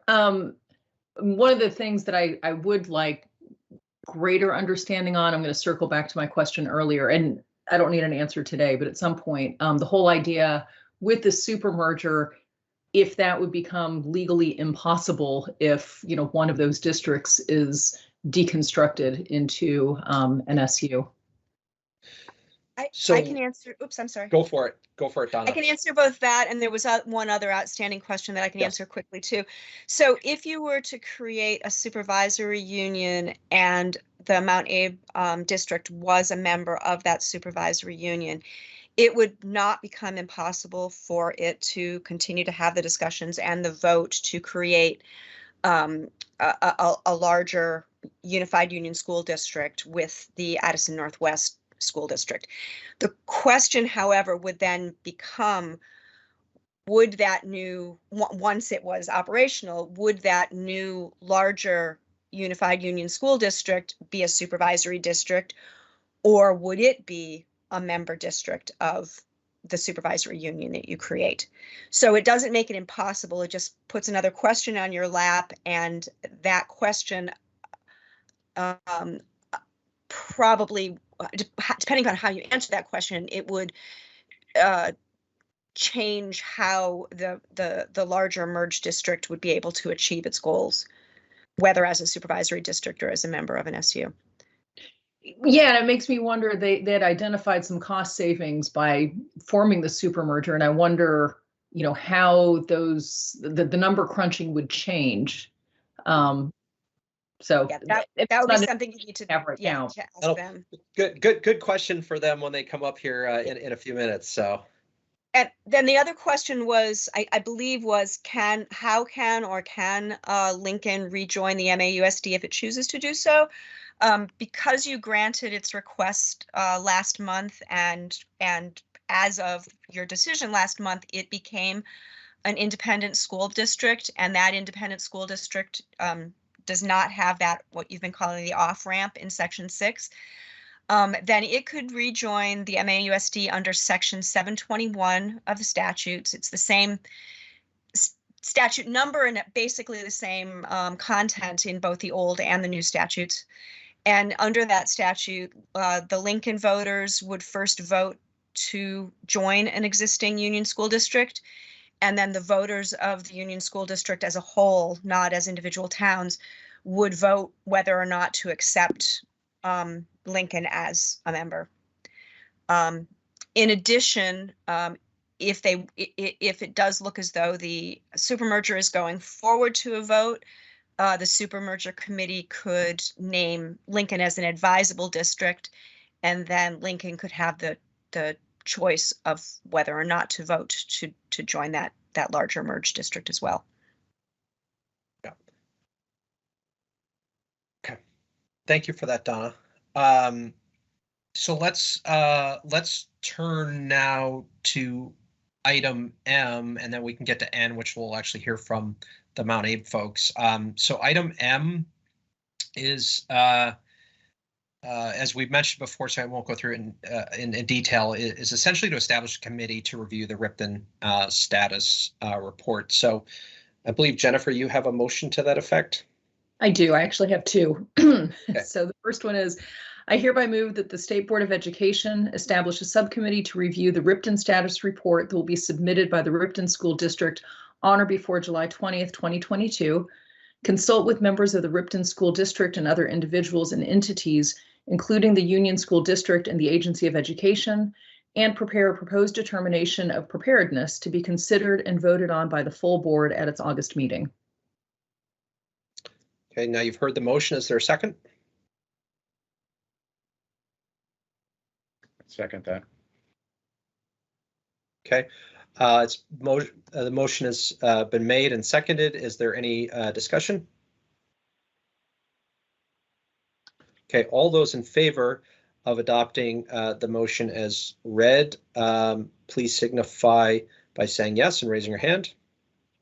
Yes. Yes. Yes. Yes. Yes. Those opposed, please signify by saying no and raising your hand. Abstentions? Alrighty, the motion appears to carry unanimously. The motion has carried unanimously, and we've now established a committee that can get to work on this. On that note, and I'll come right back to you, Jennifer. I know you've got your second motion. I have started to reach out, and Tammy's going to help me with this as well, to find some volunteers in the professional world who can assist the committee, can provide testimony, can review the Ripton status report, provide their perspectives. So Jay Nichols, I want to thank him. I think he's on the meeting here for volunteering to assist. Obviously has a great deal of expertise, which will be helpful. And Tammy's going to be reaching out to some folks from the education community as well. So I'm hopeful that we'll be able to pull together a really comprehensive team that will be able to look at this and provide some good feedback. So Jennifer, your next motion. Sure, thank you. I further move that the State Board of Education authorize its chair to appoint members to the Ripton Status Report Review Subcommittee. Okay, you've heard the motion. Is there a second? Yes, Kim. Okay, it's been seconded by Kim Gleason. Is there any discussion? All those in favor of the motion, please signify by saying yes and raising your hand. Yes. Yes. Yes. Yes. All those opposed, please signify by saying no and raising your hand. Any abstentions? The motion appears to carry unanimously. The motion has carried unanimously. So as the chair, I have spoken with several of you, and there are 5 individuals I'm going to go ahead and announce now to appoint to this committee. So Lyle Jepson, who and Jenna O'Farrell, both of whom have significant experience as former public school administrators, will be a member. Kim Gleason, great deal of experience as a former school board member, school board chair, will also be on the committee. Professor Tammy Colby, who has obviously significant experience in education policy, and myself will constitute the 5-person committee. And as I mentioned, we'll be working to pull in experts to assist with that work. That brings us to item N, which is to hear from the Mount Abe Unified School District. And there's 2 pieces of business here.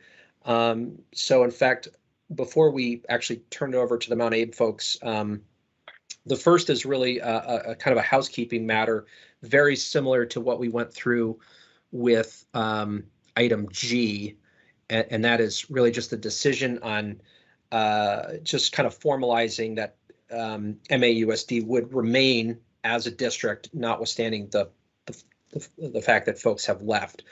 So unless there's any opposition to that from the Mount Abe folks, if the Mount Abe folks have any opposition, please raise your hand, let us know.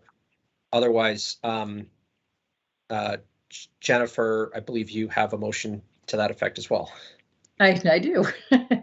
And this is from the agenda packet. It's a memo from Donna Russo Savage dated June 9th, 2022 on page 2. I move that pursuant to the version of 16 VSA section 724 paragraph C that existed on May 18th, 2022, when the State Board of Education declared the creation and existence of the new Lincoln School District, the board, 1, finds that, quote, it is in the best interests of the state, the students, and the school districts remaining in the Unified Union School District that the Mount Abraham Unified School District continue to exist, end quote. 2, declares that the, quote, Mount Abraham Unified School District shall continue to exist despite the withdrawal of Lincoln as a member, end quote. And 3, authorizes the chair to co-sign a certificate substantially identical to the secretary's certificate presented for informational purposes at the June 15th, 2022 meeting. Okay, now you've heard the motion. Is there a second? Second, Patrick. Been seconded by Patrick Brown. Is there any discussion? Again, I'm assuming that there's no opposition from the Mount Abe community. Now would be a great time to chime in if you have any opposition. Hearing none, I'll call the vote. All those in favor of adopting the motion as presented, please signify by saying yes and raising your hand. Yes. Yes. Those opposed, please signify by saying no and raising your hand. Any abstentions? Hearing none, it appears that the motion unanimously. The motion has carried unanimously, and you've adopted it. So now we'll move on to the second bullet point under agenda item N, and that is to hear from the Mount Abe folks, and also a little bit about their specifically. We want to get on the record. Oh, sorry, Patrick. Sorry. With the Ripton status report. Yes. If you have the opportunity to add another person to that team, I have someone that I would strongly recommend. And that is Val Gardner, who is the former principal at CVU, retired principal. Wonderful. So Tammy, I assume you probably know her, or Patrick, maybe if you guys could reach out, that would be wonderful. Thank you. Thank you. So we're asking specifically, or further to our earlier discussion, really all options are on the table. we want to start getting feedback as early as possible to help inform the board's deliberations, so it doesn't turn into a last-minute scramble in September. So most importantly, we want to hear from Mount Abe their formal position on the possibility of a deconstruction scenario. And then also would love to hear any other thoughts you have about some of this activity in the region, and a little bit of a preview on the so-called super merger, and any other sort of reaction or response to kind of the earlier discussion. So I don't know, Patrick, if you want to, or Martha, I'm not sure who's on point. Oh, Martha? I think you're on mute. Top right, second button over from the leave. I think I got it. Okay, there's Patrick, not me. Yep. I can't see who's on, so. Oh, okay. And Chair Olson, I'm happy to kind of get the ball rolling on this if that works. Yep. So first, I just want to say thank you for giving us an opportunity to come and speak about sort of the implications of returning to a supervisory union structure. And I want to thank everyone for all of your work around this really important and very complicated governance issues that are surrounding Addison County and MAUSD specifically. So thank you for that. I do want to introduce to you Dawn Griswold, the chair of the MAUSD board. She has a few opening remarks, and then she's going to turn it back over to me. And then we also have our colleagues over in Addison Northwest, Sheila Sewell, the superintendent, and John Stroup, the board chair, who want to say a few words about the potential impact this could have on their school district as well, since we have a lot of interconnected parts here. And then we have Martha DeGraff and Mary Kate Kelly, along with Tracy Rend, who are going to speak about the potential impact on the super merger or the mega merger, or that work that we're talking about doing as well, just because, again, it's all sort of intertwined here. So that's sort of what we have on tap. And with that, I'll turn it over to Dawn. Okay. So Suzanne, if you haven't already, if you could unmute Dawn. And Dawn, you'll have to unmute yourself as well. There you go. Yes, Dawn should be all set. Thank you. Okay. Thank you for letting us join you tonight. Can you hear me? We can hear you. We can't see you, but that's fine. Okay. So my name is Dawn Griswold. I'm the chair of the Mount Abraham Unified School District Board. And Superintendent Reen and I are attending this meeting today to share information regarding the possible action of reconstituting MAUSD to an SU that is being considered by the State Board and the Commissioner of Education. At our June 1st meeting, our board adopted a resolution to share with you today. That resolution reads, whereas the State Board of Education, through its chair, has stated the possibility of deconstructing MAUSD, presently a supervisory district, into a supervisory union with respect to the separation of Lincoln and/or other towns as necessary to accommodate the possible need of those towns for a supervisory union, that the board of MAUSD is opposed to this possibility. It is the desire to maintain a supervisory district, considering the educational opportunities it provides for students, provides efficiency of management, and avoids unnecessary costs. I've served this district for over 20 years. I've experienced our schools as a supervisory union and as a school district. And I can tell you that during the years we were an SU, our community members repeatedly expressed frustration about the SU structure. Their biggest concerns were always that the electorate did not vote directly on the SU budget, and then it was included in the school budget. When Act 46 came along, a great deal of work went into our consolidation to become a school district, and the voters from all 5 towns voted in favor of consolidating into a school district in order to create a sustainable future for our children and our schools. We recognize that the state board has been navigating an uncharted territory to figure the best path forward. The MAUSD board believes the best path forward to create a worthwhile future is as a school district. We believe that a thoughtful process should inform the decisions about our future. I'd like to introduce again our superintendent, Patrick Reen, to share information about our preferred governance structure and the implications of the withdrawing towns. Thank you for your time today to hear from us. Great, thank you. Patrick. Oh, you're on mute. Thank you. And if I can have access to share my screen, I have a brief presentation. Yep. Suzanne can upgrade you.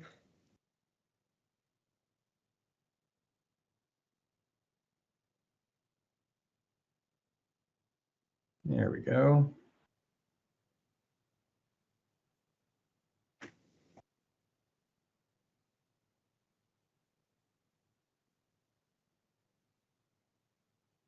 See if I can get to the right screen.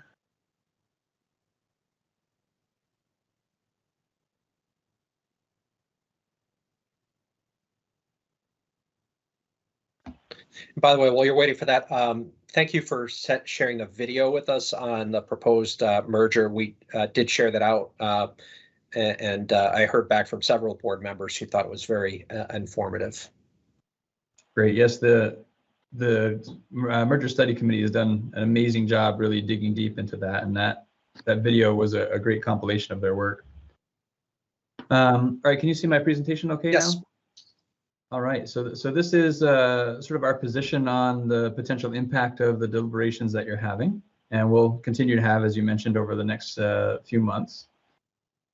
And I just wanted to start with sort of a statement really that summarizes our thinking on this, that creating a new supervisory union of which to provide services to MAUSD and any other newly formed district in the area really, from my perspective, would negatively impact the students, the staff, and the taxpayers in MAUSD as they exist now.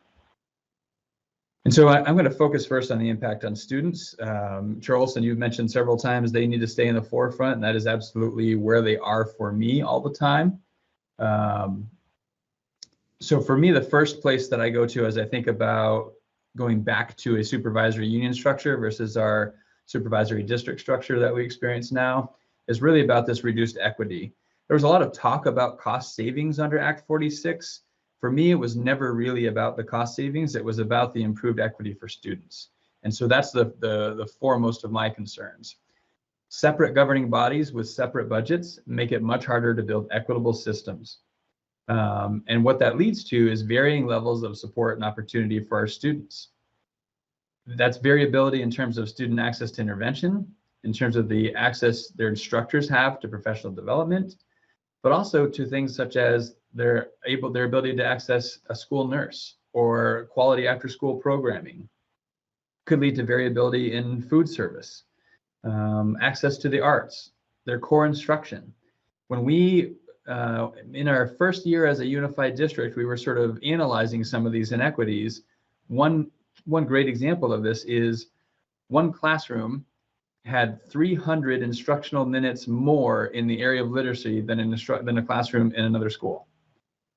If you think about how that plays out, and that was over the course of 1 week.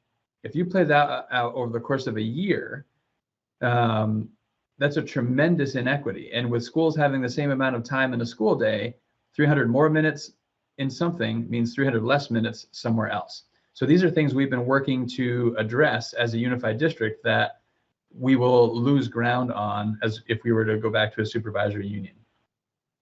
And then access to mental health, which has always been critical, and even more so as we've worked through the pandemic. And really thinking about the work we've been doing to build a really robust multi-tiered system of support, we would go back to greater variability in those kinds of supports for our struggling students as well. And we really kind of undermine the work we're trying to do to implement Act 173 with the greatest fidelity that we can. It also reduces the continuity across our schools as we have those different governing bodies making different decisions. Leads to a great deal of variability in the level of preparedness for the students as they enter the middle school. For quite some time, we would hear, in particular, middle school teachers say they know which school a student comes from without knowing what town they lived in. To me, that's an indication that there's inequity in the kinds of preparation that's happening. We're starting to hear less and less of that now. In fact, teachers are saying that is not an experience they're having like they had when we were a supervisory union. And a lot of that's because it's hard to move a supervisory union in a single direction on common initiatives. whether that's strategic planning, building our MTSS. We're a PBIS district, all of our elementary schools and our middle high school. I don't know if we'd be able to do that in the absence of being a supervisory district. All of our schools deliver a first step curriculum through our guidance counselors.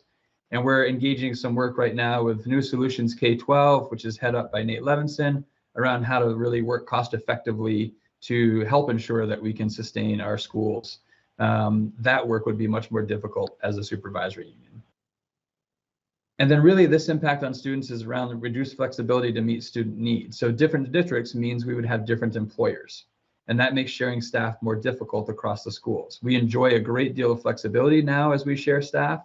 So as student need fluctuates throughout the year, our ability to respond can meet that need. Much more difficult when we have different employers due to different districts. And so that those complexities associated with those supervisory unions and staffing make it more difficult to staff. And as we know right now, it's difficult enough to find these positions. And if we create more barriers to that, that could have an impact on our ability to meet student need. When I think about the impact on staffing, for me, the first thing that comes to mind is reduced job security. In an SU, when one district, which could be one school, reduces a position or multiple positions, those employees don't have any rights to any other position in the other districts. Currently, if one of our smaller schools, if we use the Lincoln example, if Lincoln currently needed to reduce a position, the teacher there may have access to a position elsewhere in the district, and we may not actually have to lose the staffing. Different if they're their own separate district. It's also important to note that shared staff across the districts in an SU receive reduced benefits. So if Lincoln is a school district and needs, say, a 0.4 art teacher, and that art teacher gets their other 0.6 in MAUSD, they are not eligible for benefits in Lincoln, but they would be eligible for benefits in MAUSD prorated to 0.6. So even though they're working 1.0, they get reduced benefits, which I think only adds to the challenges of attracting and retaining high quality staff. I also think it's important to note that staff really do feel the results from the lack of a cohesion that comes along with the complexities of a supervisory union.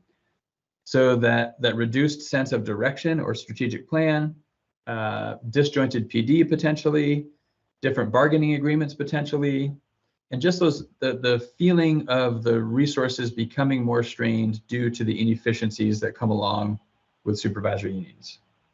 And all these things make it harder to fill faculty and staff positions, and for sure harder to fill leadership positions. In particular, leadership positions at the district or supervisory union level become harder to fill given the complexities of the governing structure. And lastly, when I think about the taxpayers, Secretary French spoke to this a little bit. I think it would be frustrating to some with the potential for unequal representation on the SU board, because as it defaults right now, it's 3 per district. If a supervisory union were MAUSD and Lincoln, MAUSD would have 87% of the students and 50% of the representation. If we look at some other configurations, you can see here in all of those configurations, MAUSD would have a disproportionate amount of students relative to the representation on that SU board, which, having been a superintendent in a supervisory union when we were Addison Northeast Supervisory Union, I think it's important to acknowledge the role that SU board has, which is very significant. And so this would matter a great deal, I would think, to the taxpayers and voters in MAUSD. I also fear there'd be a steeper tax rate increase than we might otherwise experience. So being a supervisory union means increased overhead costs, because we would need to, for sure, add positions to manage multiple budgets, multiple payrolls, multiple grants, multiple board meetings, etc. And along with that comes decreased flexibility in staffing, which is likely to lead to increased staffing costs. So small school districts, when they can't find the 0.15 person they need, they're going to round up to something more to be able to fill positions. That's going to add costs, which adds to the tax rate. And I think it's really important to note that since we've become a unified school district and have that flexibility in staffing, we've been able to take advantage of that and use attrition to our advantage to reduce positions without having to RIF anyone. And in doing that and exercising that flexibility, we have saved literally millions of dollars over the past 4 years as a unified district that we certainly would not have been able to fully realize in a supervisory union structure. From my perspective, there's also concern if we're sort of supporting withdrawing towns by forcing unified districts to return to supervisory unions. What message does that send to other towns that might want to withdraw, and how does that begin to sort of unravel all the work that happened under Act 46, which to me is a tremendous benefit to students from an equity perspective.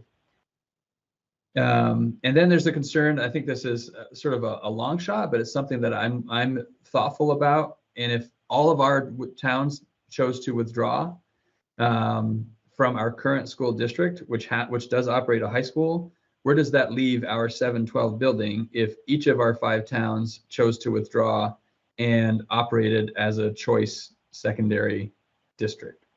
I feel like that leaves our current 712 school building without a home. I thought summarizing all of this could be helpful. And so I thought this image from our Articles of Agreement as Addison Northeast Supervisory Union, which shows the governance structure of our former SU, really sort of articulates the complexity that we've been speaking to. And you can see here the relationship between each of the school boards and the superintendent, each of the school boards and the full district board or the SU board, each of the school boards and the executive committee of that SU board. And then important to recognize the relationship between each of those school boards and the building principal of the schools that they're overseeing. So this is what that governance structure was, and this is what it is now. And I think these graphics really help articulate what we're trying to sort of sustain as we try to do the complex work of leading school organizations to meet student need. And I'd be remiss if I didn't take just a minute to talk about the impact on the merger. And our fear is that it could eliminate the option to merge with Addison Northwest, although we did hear Donna speak earlier about some potential there. One of the board members spoke about the savings. You know, we're projecting around $5 million annually in savings, and that's with sustaining and possibly even growing our programming at the secondary level in particular.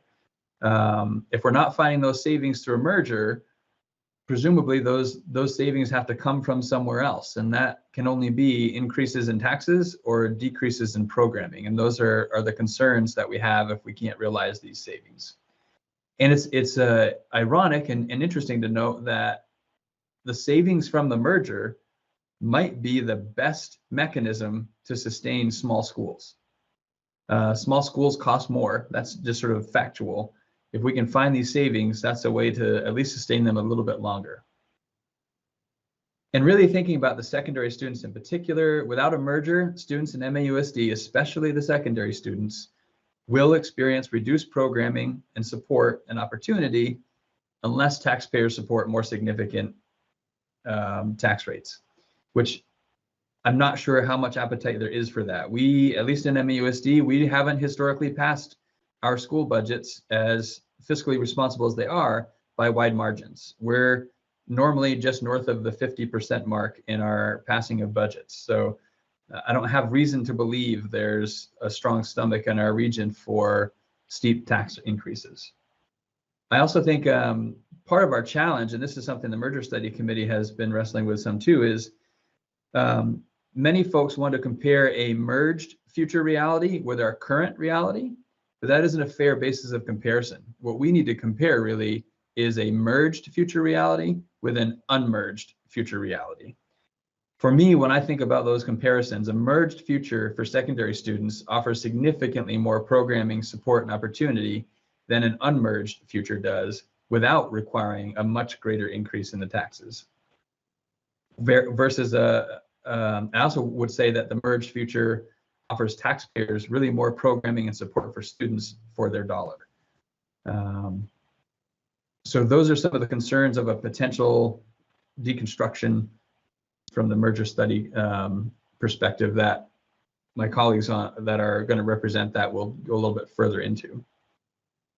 And then lastly, I would be remiss also if I didn't have a chance to just speak to the concern about the impact of Lincoln and Starksboro withdrawing and really thinking about them in combination. We are having these conversations not because they're interesting intellectual exercises. These are discussions we're having and hard work we're doing because we foresee some great fiscal challenges that will impact our ability to meet student need. And that's driven by our declining enrollment. We've seen in MAUSD steep declining enrollment. Lincoln Community School has lost 40% of its students since FY19. Robinson School, which is in Starksboro, has lost over 30% since FY18. This decline is now, and other schools have seen declines, not quite to that same level. But this decline that we've been experiencing is now entering the middle and high school. Fewer students leads to fewer academic offerings. We have to have enough students to be able to justify AP courses and a full slate of athletics and co-curricular programming. We need students to make that happen. And we're concerned already, without any towns leaving MAUSD, about having enough students to provide the kind of programming and support we want. With even fewer students going to Mount Abe from a Starksboro and Lincoln withdrawal and becoming secondary school choice districts, that only exacerbates this concern that already exists. Lincoln and Starksboro together have about 220 students in grades 7-12. Even if we assume 80% of those students continue to attend Mount Abe as choice districts, that's over 40 students fewer at Mount Abe than if 100% of those students were to attend.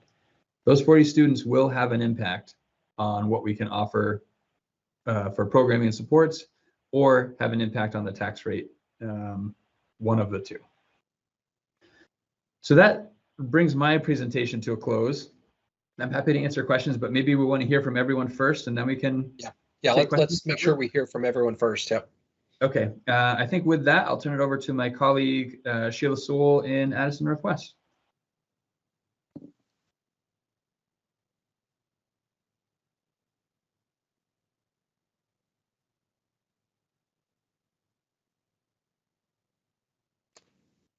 Sheila? Sheila, you might be muted. Suzanne, if you can make sure she's unmuted.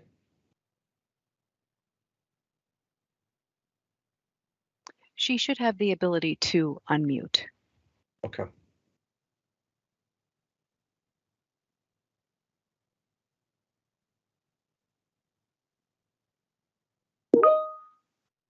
And can you, yeah. I don't, sorry. Let me try, one moment.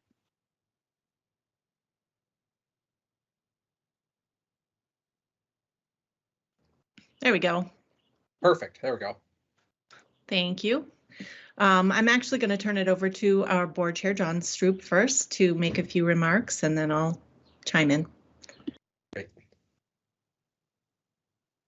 So if we can make sure we unmute John as well.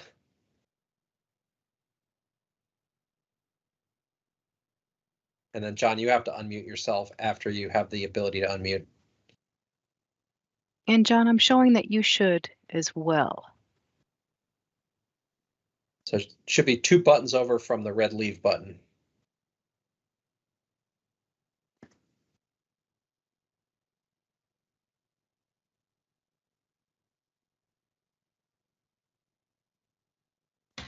There you go. I'm in. Okay. Hello, everyone. Thank you. My name is John Stroup. I'm the board chair here at in the Addison Northwest School District. I'm going to make my remarks really brief. I just want to give you some background. Clearly, we've been talking about these issues for a really long time. We have been in conversation with our friends and neighbors in the Mount A Union School District for a long time as well. Just on Monday, as a board, we talked about what we would do at this meeting, and we have come up with what we think is a consensus statement that represents our district and where we are as it relates to our own district going forward, as well as the merger. studies, our friends in the Mount Abe district. So we've written something and we'll be able to provide that to you. I'm going to turn it over to our superintendent to take it from here. Thank you. Thank you. Yes, thank you very much for your time today. And as is often the case when I'm in a meeting with Patrick, I could just about say ditto to every remark that he made, but I'll share my perspective from the Addison Northwest district. So again, thank you for your time today and for allowing us to speak in support of the merger study option underway in our two districts, as well as to conform our board's desire to remain a school district. Addison Northwest serves 838 students from the 5 towns of Addison, Ferrisburg, Panton, Vergennes, and Waltham. Our district currently operates 2 K-6 elementary schools, one for students in the town of Ferrisburg, which includes our pre-K students for the district, and Vergennes Elementary, serving K-6 students from the 4 other towns. The district has a combined middle and high school for students in grades 7 through 12. In 2010, Addison Northwest SU served over 1,200 students as compared to the 838 students today. That's more than a 30% decrease in student population, making budgeting and maintaining programs for students incredibly difficult. Since our 2017 voluntary merger under Act 46, we've been able to sustain programming while keeping our spending relatively level. The ANWSD total expenditure budget has stayed within 1% of the 2018 budget over the past 4 budget cycles. Part of the reason for this was consolidating the Addison Central School K-6 students into the Vergennes Union Elementary School, repurposing the ACS building as an alternative education site for the county. Since 2018, we've actually reduced 32 positions. Yet, despite these reductions, taxes have continued to go up while the expenditure budget remains relatively flat. The cost of healthcare, wages, goods, and contracted services such as transportation continued to climb, giving us less money to spend on educational programming. At this time, we have no further options to reduce spending in the district without impacting programs. Taxes are projected to continue to increase, especially when combined with the impact of the change in weights. We estimate the need to reduce approximately $5 million from the next 4 budgets to avoid double-digit tax increases for our taxpayers. That equates to 40 fewer positions in our district by the year 2026. That's a 21% decrease from staff at the current staff level. Reductions of this magnitude are not feasible, particularly at the middle and high schools where we offer substantially reduced program options by comparison to larger districts. We need your support to take whatever action is necessary to preserve educational opportunities for our students, particularly at the middle and high school levels. A merger would provide an opportunity to reduce overhead, especially the central office footprint, maintain or even grow programs, and provide economy of scale to bring down per pupil expenditures. With a merger, we can save a combined $5 million annually while sustaining or even increasing programs for students by eliminating approximately 42 redundant positions. This proposed future offers significantly more programming, support, and opportunity than an unmerged future without requiring significant increases in taxes. Over the past 11 months, the Merger Study Committee has met to learn more about the current state of the 2 districts. The committee has heard reports on enrollment trends, financials, academic programming, transportation, and the New Solutions report done by Nate Levinson. The committee has sought community input on the goals and priorities and used that feedback to craft articles of agreement for a proposed merger. The committee is now preparing to make a final decision on whether to bring these articles forward for a vote. Ultimately, a merger may not move forward, but given the information we've shared, our community should be allowed to consider this option. Deconstructing MAUSD or ANWSD as districts and reforming them as supervisory unions will not allow this process to continue. Now we are hearing that may be possible, but not in the straightforward way that I think we've imagined it to. We believe that the state board action of that nature would set a precedent, igniting small dissatisfied towns to seek withdrawal and dissolution of their school districts, undermining the progress we've made as a state toward greater equity and efficiency. Accordingly, Addison Northwest's preferred structure is that of a supervisory district as opposed to a supervisory union. This provides the greatest opportunity to use staff flexibly, resulting in greater equity and efficiency. A single organizational structure results in a coherent system of teaching and learning pre-K through 12 and provides greater focus on outcomes for learners and cost efficiency for our taxpayers. So that's what I have to share. And I will just to give you a little bit of context, because I know you touched on this briefly before. Currently in our district, we have 4 unfilled, really important unfilled positions, 2 SPED hires going into next year. We have 2 SPED positions open, 1 behavior specialist and 1 substance abuse professional. And these positions are critical given the student needs coming back from the pandemic. Also, we recently replaced, we had 2 school administrators leave their positions and had somewhat of a difficult time filling those positions. And the 2 administrators that we've hired into those roles are not currently licensed. They're wonderful. We're really looking forward to having them on board, but just important to note that they are unlicensed school administrators. So we are seeing difficulties filling positions in the region. So I'm going to turn it over to Tracy Rend, who has been our consultant throughout the merger study process, and the co-chairs of the merger study committee, Mary Kate Kelly and Martha DeGraff. Great, thank you so much. Tracy.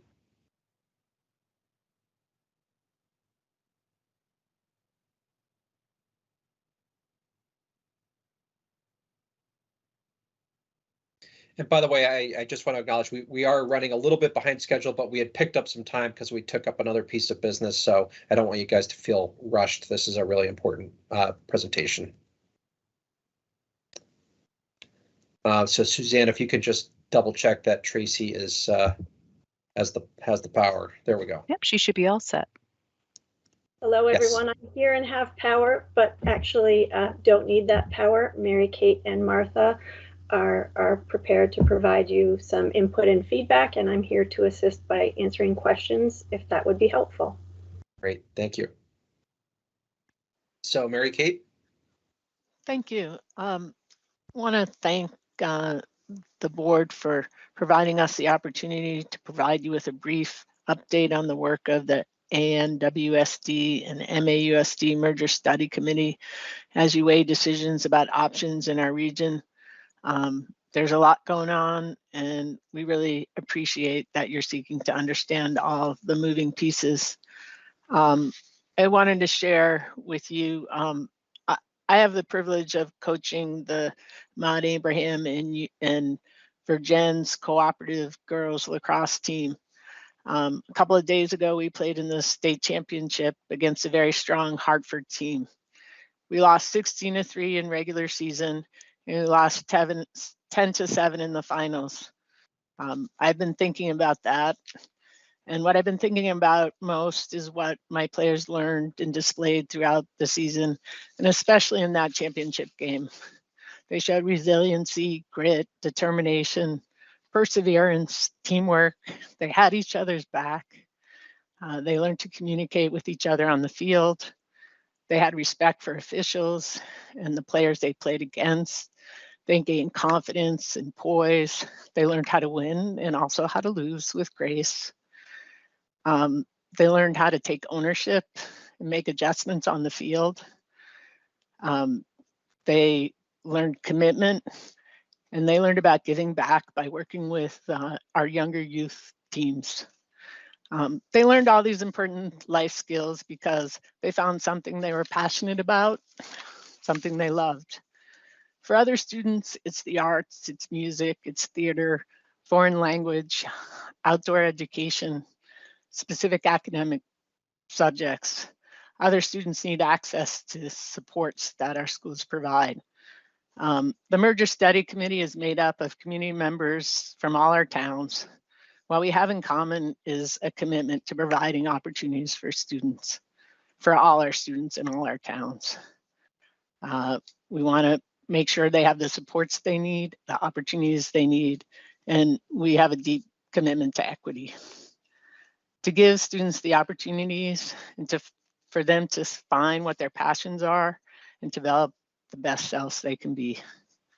With significant declining enrollment coming into the middle and high school level, we've spent time studying whether or not merging our two districts will enable our students to have those opportunities and to get the supports they need. We spent a lot of time studying the various issues in our district, and we appreciate that you're taking the time to hear from us and to learn about the work we're doing. I know you and appreciate that you all watched the video. Thank you for doing that. I'm going to turn it over to Martha to speak about some more specifics, and then I'll add some concluding remarks. Thank you, Mary Kate. My name is Martha DeGraff, and I live in Canton, and I am part of ANWSD. Well, our work is not complete, as you know, with respect and appreciation for the important responsibilities of the State Board. We want to take the opportunity today to emphasize on a few points. A merger between ANWSD and MAUSD may very well be the best path forward for ANWSD and MAUSD, given the declining enrollments and increased tax rate trajectory, which can be expected to continue to climb even with changes in the pupil weighting system.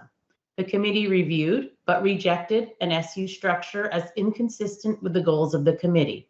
This includes the possibility of restructuring middle and high schools may be essential to maintain and hopefully grow opportunities for students and to improve efficiency and opportunity for all in the elementary grades. With the current per pupil spending rates and declining enrollments, we know the biggest question is not what we can create, but what can we preserve. We will have a full array of AP courses, extracurricular opportunities, and full-time positions to attract and retain great employees. We will cooperate and implement cost-effective policies to ensure opportunities for all students at the elementary level, or we will perpetuate variability in student opportunity and the elementary level and sacrifice further at the middle and secondary levels based on inefficiencies at the elementary level. In a merged district, we can answer these questions and address these challenges together. A supervisory district structure, even without changes to the middle and high schools, saves money and can open the door to improve services for our most vulnerable students with improved special education, coaching, and instructional intervention services for all schools. Our study found that most of the desired outcomes of ANWSD and MAUSD's merger under Act 46 were fully or partially realized, including one-time efficiencies from the consolidation of central office services and ongoing efficiencies that have slowed the tax rates growth from what was projected. Unions have had important positive impacts on the past. The draft articles of agreement give towns that say they are concerned about school closure, Lincoln and Starksboro, what they want and more protection than is in H 727. Schools won't be closed without a vote of the town for 4 years. Then the articles require a 2/3 majority of both the board and the district to close a school. If a union of ANWSD and MAUSD and the proposed articles of agreement are approved, the new district will have to do the work to support community schools and improve opportunities for middle and high school students. And towns will have the opportunity and time to withdraw in the future if they feel their elementary schools might be closed, which we think is very, very unlikely. Our draft articles include Lincoln as an advisory district, so Lincoln may have an opportunity to join the new UUSD if it is formed. An SU structure distributes board authority over a big portion of educational services disproportionately and decreases the transparency of governance. So our draft articles of agreement specifically express a preference that a new union between ANWSD and MAUSD, if formed, be a supervisory district. We do understand that it is the state board's responsibility to make that decision, but want to be clear that a supervisory district structure best supports a potential merged district to address the financial and educational needs in a merged ANWSD and MAUSD. Now I'm turning it back to Mary Kate for closing. Thank you again. We just want to thank you for taking the time to hear from us. We know your work is hard work. You have responsibility for all students in the state, and there's complex things happening in our region that you all need to grapple with. I want to share again that the Merger Study Committee on numerous occasions considered whether or not to form an SU and rejected that on a number of occasions. The reasons are the same reasons that the legislature favors an SD structure. Patrick and Sheila went over many of those reasons. I won't repeat them here, but the continuity of curriculum, the flexibility, and for us, as we grapple with this declining enrollment issue, the cost savings that can go towards providing opportunities for our students and supporting our students is a big piece. So we ask, as you continue to undertake your responsibility to all students, that you also take into consideration the work that we're doing and the on the ground work we're doing to try to solve some of the big problems in our area. And also that you take that into consideration as you figure out the timing of decisions that you make. So again, thanks, and we don't underestimate in any way the difficulties of your job and your commitment to all students, and appreciate you taking the time to hear from us. Great. Thank you all. That was a really comprehensive presentation and really helps us better appreciate where you're coming from and where you hope to go. I really am grateful to hear about your articles of agreement, because that has been, I think, the source of a lot of fear, if you will, in some of these smaller communities. And having come from a small community, I get it. I understand their fear, but at the same time, I think a 2/3 majority of the board and of the electorate, I mean, that's a significant threshold. And as I reflect back on sort of the experience with ACSD this past town meeting day, there was this, this latent fear in some of these small towns that the people in the big towns would just sort of overwhelm the vote in key decisions. And it was really interesting to see in this ACSD election, this town meeting day, that 2 incumbents on the school board were defeated by significant margins by individuals who explicitly ran on a platform of keeping their local rural small schools open in those communities.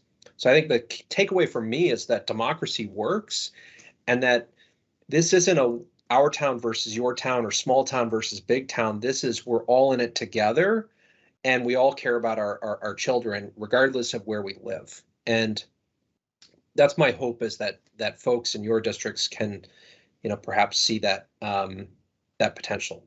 But I digress. Board members, questions, comments? I see there's a hand up. I don't know who that is. I just want to say, Oliver, I did appreciate the video. Getting that in advance was great. And I think this information is really good, and the work you're putting into it is essential moving forward. I too would hope that the small schools would see this as their way to preserve what they want while also getting the continuity of services that their students deserve. So I hope that the small schools will be actively involved in this discussion. Tammy, and then Jennifer. Thank you. I'll just echo. Thank you again for sharing the video in advance. I found it really helpful, and I found your presentation very compelling and thoughtful, and I appreciate all the hard work and careful thinking that is going into this. It is really clear that the study committee and all of you have been really working very hard, not just to develop a plan, but also to bring stakeholders to the table, have this be from the ground up rather than from the top down, and that is really commendable. And as Lyle noted, I do hope that this, and also Oliver with the Articles of Agreement, that small schools in your area can recognize that this is an opportunity, in particular with your collective focus on equity, and equity being equitable learning opportunities for all students across small schools and also at the high school level. So thank you and for your hard work, and it's very encouraging to see this work come before us. Okay, thank you. Jennifer and then Jenna. Great, thanks. Yeah, I won't belabor the point, but I too appreciated getting the video early, and thought that your presentation today was really helpful, and clearly the amount of time and thought that's gone into this. I am just remembering that I had a procedural question earlier that I think would be really helpful to get some clarity on before July about what happens if we as a board make amendments to the Articles of Agreement, and what does that do to the ability of the super merger to proceed on schedule. Just curious. Tammy, or excuse me, Tracy, do you want to take that one? Sure. The Merger Study Committee received communication from town clerks who noted that the November election is not just a local election, but also a state and federal election. So the timelines for early voting are much larger than they are for what we had originally been thinking. And it means that to be respectful to town clerks and ensure a well-delivered election process, the Articles of Agreement and a report would need to be approved by the State Board of Education by the July meeting, for the warnings and all of the other things to happen. It doesn't mean that there aren't other timelines. So if perhaps either the committee decides or the state board makes decisions that impact the timeline, another timeline is not out of the question. What I would say, however, is that I sense that both school districts, MAUSD and ANWSD, and the merger committee itself feel the pressure of the timeline in terms of what it will take to start making a difference for students in terms of leveraging the efficiencies of a merged central office services and beginning to merge opportunities for kids.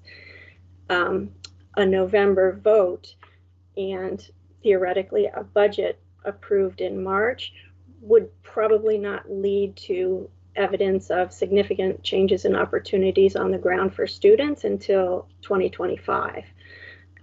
So much like you see with the planning for district withdrawal, the process for making decisions and implementing change is a long one. Okay. Oh, can you give us a what would be helpful is if you can give us a specific drop dead date, because then that way we're already having to try to plan a special meeting in August to accommodate Ripton. So it'd be helpful to also know what your drop deadline is. And also I neglected to mention, I unfortunately cannot make our July meeting. So Jennifer will be chairing the July meeting, and it's going to be really important to make sure that she's in the loop on any of the logistical details for that meeting. So I would be happy to work with superintendents and leadership from the member districts and check in with town clerks and make sure that we have that drop dead date with consideration for things like the bodies, all of the bodies that would need to approve a warning for a vote. All of those things require a quick review to get you the right answer. So we'll get that for you. Great, thank you. So just to follow up, I mean, if we decided that, there was something that we thought was important to amend within the Articles of Agreement, could we do it on the spot at our July meeting, or would we have to vote that and then it would have to go back to the constituent districts to approve? Like, I'm just procedurally, I'm a little bit lost. Donna, phone a friend. Well, the decision is made by the study committee. What is in the study committee's report and proposal is purely theirs. They give it to the local districts, boards to review and to comment on, but ultimately the decision is the study committee's. So not having thought about this for more than the time it's taken for me to talk about it, I think that it wouldn't need to go back to them. But it does need to go to the study committee to approve. So if we said we don't like Article XYZ, please change this. If the study committee was able to, if you were able to break long enough for, oh, I guess, but the study committee wouldn't be able to warn its meeting. Exactly. Yeah. Sorry. Okay. Thank you for thinking it through to the next step when I did not. Okay. So they would, just to be clear, we don't have the power to make that change unilaterally. We can recommend or ask. They would go back and decide whether they're amenable. They make the change and then come back to us. Do I have that right, Donna? I believe that would be correct. And okay. And once you've adjourned, I'll go through the new statutes carefully about this and see if anything else comes up. I'll let you know. Perfect. Thanks for raising that, Jennifer, because we don't have a lot of time to work with here. So Oliver, Jenna, could I just, I'm sorry, I can't see hands, and I wasn't sure if you could see my hand. It was just no, I couldn't. So do you let me take up Jenna and then. Okay, yeah, it was just specific to that. Is there a possibility that our recommendation for friendly amendments would allow us to approve at the July meeting contingent on it being amenable to the study committee to put forth the articles and report with those recommended changes? Yeah, great suggestion, Donna. Unless you've got an off the cuff quick answer, I suspect you might need some time to research, but I like the thinking.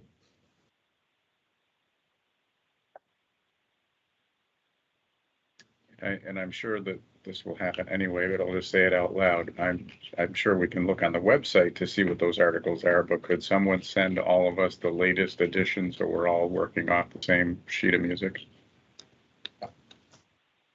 No, definitely. Jenna. Nope, no question. Oh, but it wasn't a question, it was a comment. Yeah. Circling back to appreciation of the process and the video and the PowerPoint and the just being able to capture kind of the story of how you got here, and for the community to have that story as an important narrative moving forward. I appreciate the weighing of both the high quality and equity, kind of paralleling that with the drivers of school funding. And I think the story goes hand in hand, and it's important for communities to understand both. So I really appreciate it. That was it. Thank you. Mr. Secretary. Yeah, just on following up on Kim's comment, I think, I'm just playing devil's advocate a bit. The issue in the articles could be the school closure language. To expedite the process, it would. I think the board's interest is ensuring that this is going to provide a stable solution to the region. To expedite that decision making, to what extent the board could have information at its meeting, assuring that the articles of agreement would be supported by the folks that are contemplating withdrawal, essentially because of this issue. For example, Starksboro. Does Starksboro find these articles to be satisfactory? To know that ahead of time would be very useful in the board's deliberations, I would guess. Yeah, great point. Okay. Kim, I see your hand is up again, I think. It is, Oliver. It was I am just wondering, and I apologize if I somehow missed it in here, what is the status of Lincoln's participation in the vote after we approved their withdrawal? Do they even participate in this unification vote? And if so, how? Or is that yet to be determined? Tracy, I believe they're advisable, but Tracy, you want to take that? Sure. At the last merger study committee, the committee acted to formally include Lincoln as advisory. in the draft articles of agreement, and the co-chairs reached out to the select board and presumably to the soon to be elected Lincoln board members to let them know that they have taken that action, and to ask them for any, or to say that they welcome any feedback that Lincoln has about that decision. Can I just follow up, Yes. Jen, if it's okay, Tracy? So they are not part of that union district anymore, but they're being included as advisable as like the last article I saw that for inclusion. If they were to be opposed to that article, do they even vote on the unification as a community at all? That would probably be a question for Lincoln and their legal counsel to decide whether or not they bring that vote forward. I think what's clear is that the committee would like to be sure that assuming they make the recommendation at the next meeting, that both A&W and MAUSD have the opportunity to vote and merge, and would welcome Lincoln to join the union per the terms of the articles of agreement if they would like to vote on that, and hopefully vote positively. I'll just throw my 2 cents here. I'll just throw my 2 cents here. I think I couldn't see any reason why the voters of Lincoln should not be provided that opportunity, because there's a lot at stake here, and students are in the middle of this. Lincoln is currently, any way you slice it, they're on a very high risk path right now, and having another opportunity for the voters to make a choice, I think, is really, really critical. And I would personally, I can't speak for everybody on the board here, but I would be personally very disappointed if there was opposition to providing voters with that opportunity to make that decision. I think that's a little bit where I was going, Oliver. I didn't know if their select board or newly elected board, by virtue of refusing to be interested in that article offering, if the town of Lincoln even has any role in the vote otherwise, because if they are no longer part of that unified school district, I wasn't sure of the timing for when that is effective, and if that community would have any say whatsoever if not part of the article. So I'm in agreement with you, and I'm just not understanding that community's role if they are not among the articles as advisable.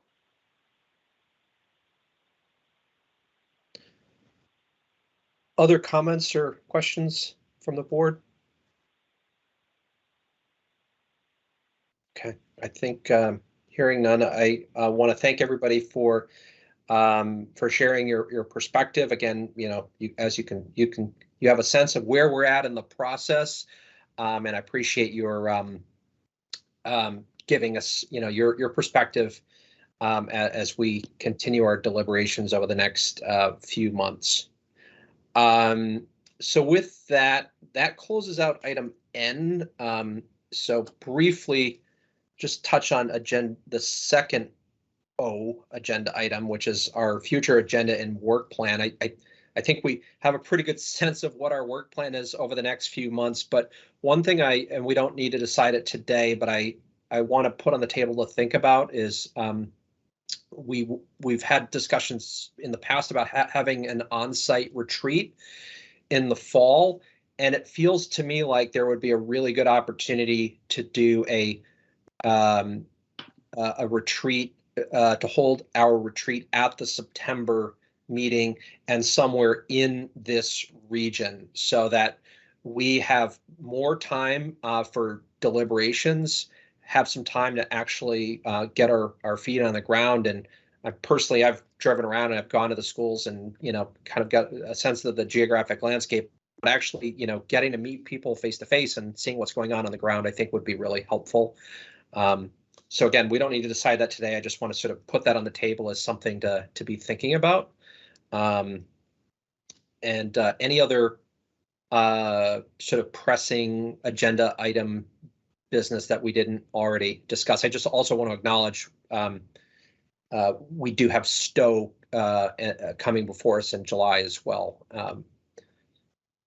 But I think that's it. Patrick. So I have a counter proposal for you, yes, Chair. Also, instead of a September meeting, can we use that time as the retreat? Well, that's what I'm saying. Yes, we would use that. Oh, okay. I thought you meant having it after. Yes. Sorry. Yeah, we're thinking of the same thing. So rather than meeting 4 hours virtually, okay, it would be like a day and a half on site somewhere in this region. Okay. We'll start thinking about those logistics and hopefully come up with a plan there. So that then now takes us to item P, which is a public to be heard. So if there are any members of the public who wish to be heard, this is your second opportunity of the meeting, and final opportunity, I should say, for this meeting. So if you are a member of the public, you can either press *5 if you're dialed in on the phone to raise your hand virtually, or if you're in the Teams meeting, you can press the reactions button and raise your hand there. I'd like to get a sense of how many folks wish to address the board, and then I'll recognize those folks. So far I see Herb Olson, you have your hand up. I don't see anyone else. Just double checking here, but I think it's just Herb Olson. So Mr. Olson, Suzanne, if you wouldn't mind granting him the powers to be present. He should be able to unmute.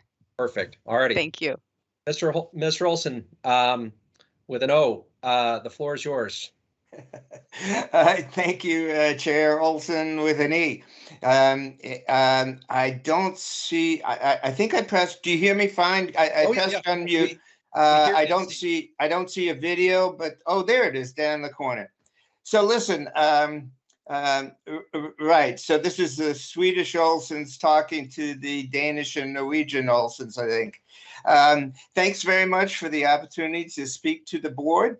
I am a member of the Starksboro Save Our Schools Committee, and we formed last summer in order to work to maintain Starksboro's right to vote before our elementary school was to be closed.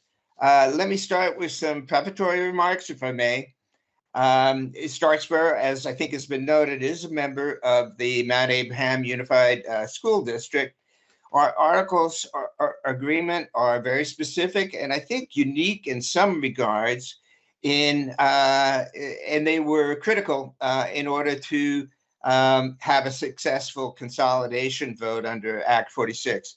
And those specific articles included a right by each town within the district to vote on whether its elementary school would be closed.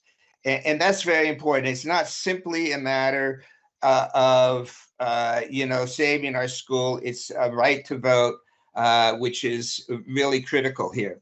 Despite this guarantee in the articles, the district proposed in December 2020 to close Starksboro's Robinson School without a vote. And then to make matters worse, the district then formed a merger study committee with Addison Northwest. And the merger study committee, from what we can tell, there was a series of votes a month or so ago. The committee has decided that new articles would not include a town right to vote before the school is closed. They proposed some alternatives. It sure would have been nice if we had been able to discuss those with the merger study committee much earlier than now. We could have had some fruitful discussions, I think. In any case, the merger vote is going to be held in November, again, unless, the board, unless it's delayed because of your procedures there. In response to those two events, Starksboro voted to withdraw on May 10th of this year. The May 10th vote also allows the withdrawal process to terminate and for us to remain in the district if the merger retains our right to vote.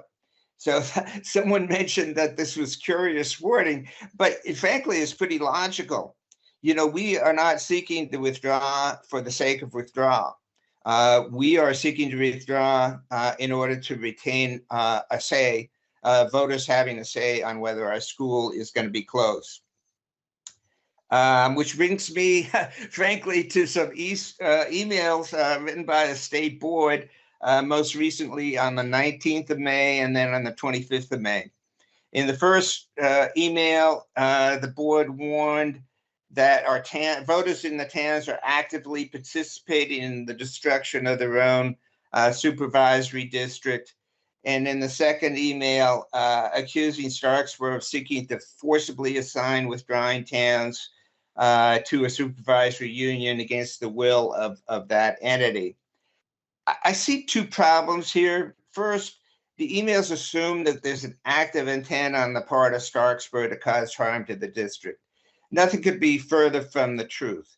As we've made clear from the very outset of this process, we've constructed our withdrawal vote to have a reasonable possibility of remaining in the district. We don't want to seek harm to some district in which we are quite potentially going to continue to be a member. The other problem, I think, is the suggestion that anyone is trying to deconstruct our district or forcibly doing anything to the district. The comments that we made in the legislative session simply observed that the statute, section 621C in particular, does not authorize the board to assign a small town as its own supervisory district. It would be instructful, I think, for members of the board to read that statute.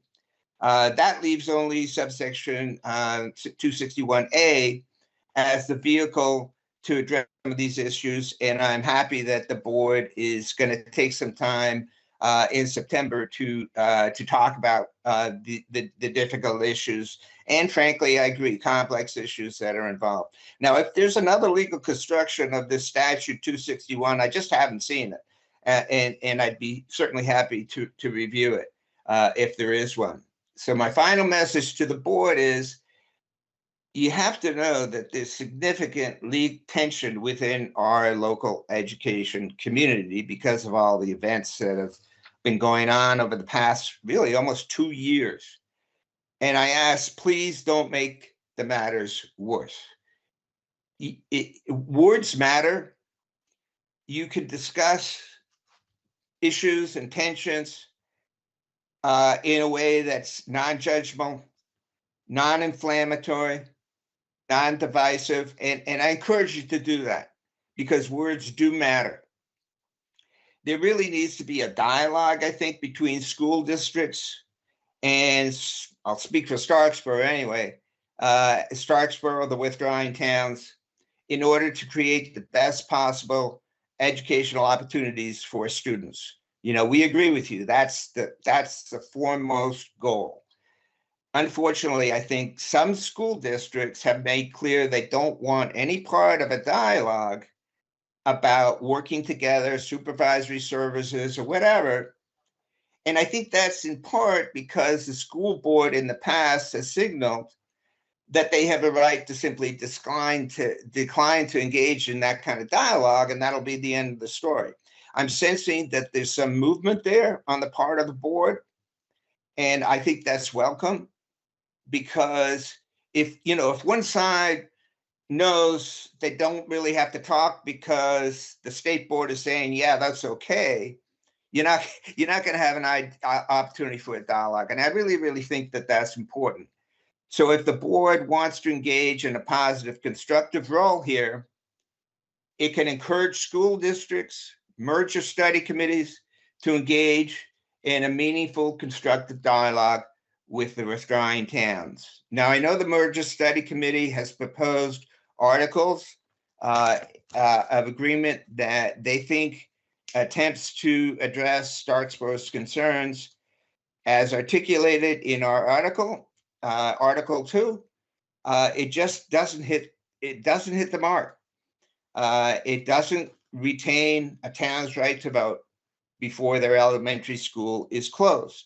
We'd be happy to engage in a dialogue with people. No one has reached out to us yet.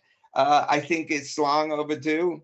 And I would encourage your board and your leadership role to foster that kind of a dialogue. Thanks for the opportunity. I'm happy to answer any questions you might have. Great, thank you for your comments, Mr. Olson. So with that, are there any other members of the public who wish to address the board? If you would, you can raise your hand through Teams or press *5 if you're on the phone.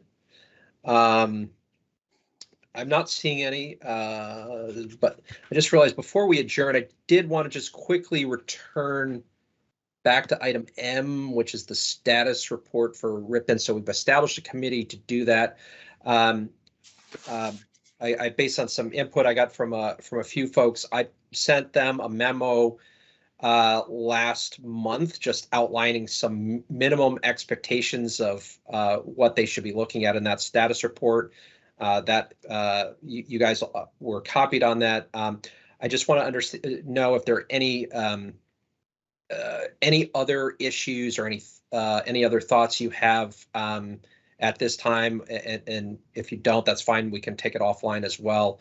That we can communicate back. I want to get as much over to the folks in Ripton so that they have sufficient time to be responsive to any specific questions. But I'm hoping that my memo outlined at least a halfway decent framework.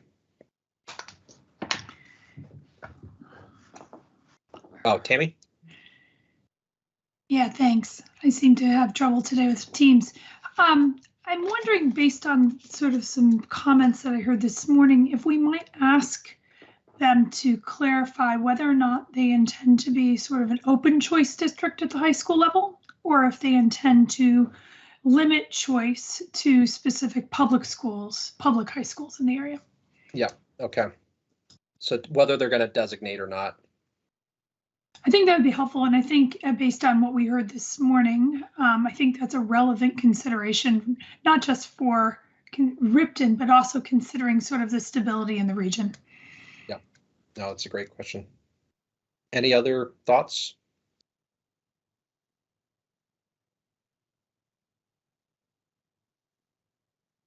Okay. Wonderful. With that, unless there are any other closing comments or questions, I think we are prepared to adjourn if somebody wants to offer that as a motion. Or we can just stay around for the afternoon. I make the motion to adjourn. Okay, Kim Gleason has moved adjournment. Is there a second? I'll second. Okay, it's been seconded by Jennifer Samuelson. All those in favor of adjournment, please signify by saying yes and raising your hand. Yes. Yes. Yes. Yes, thank you.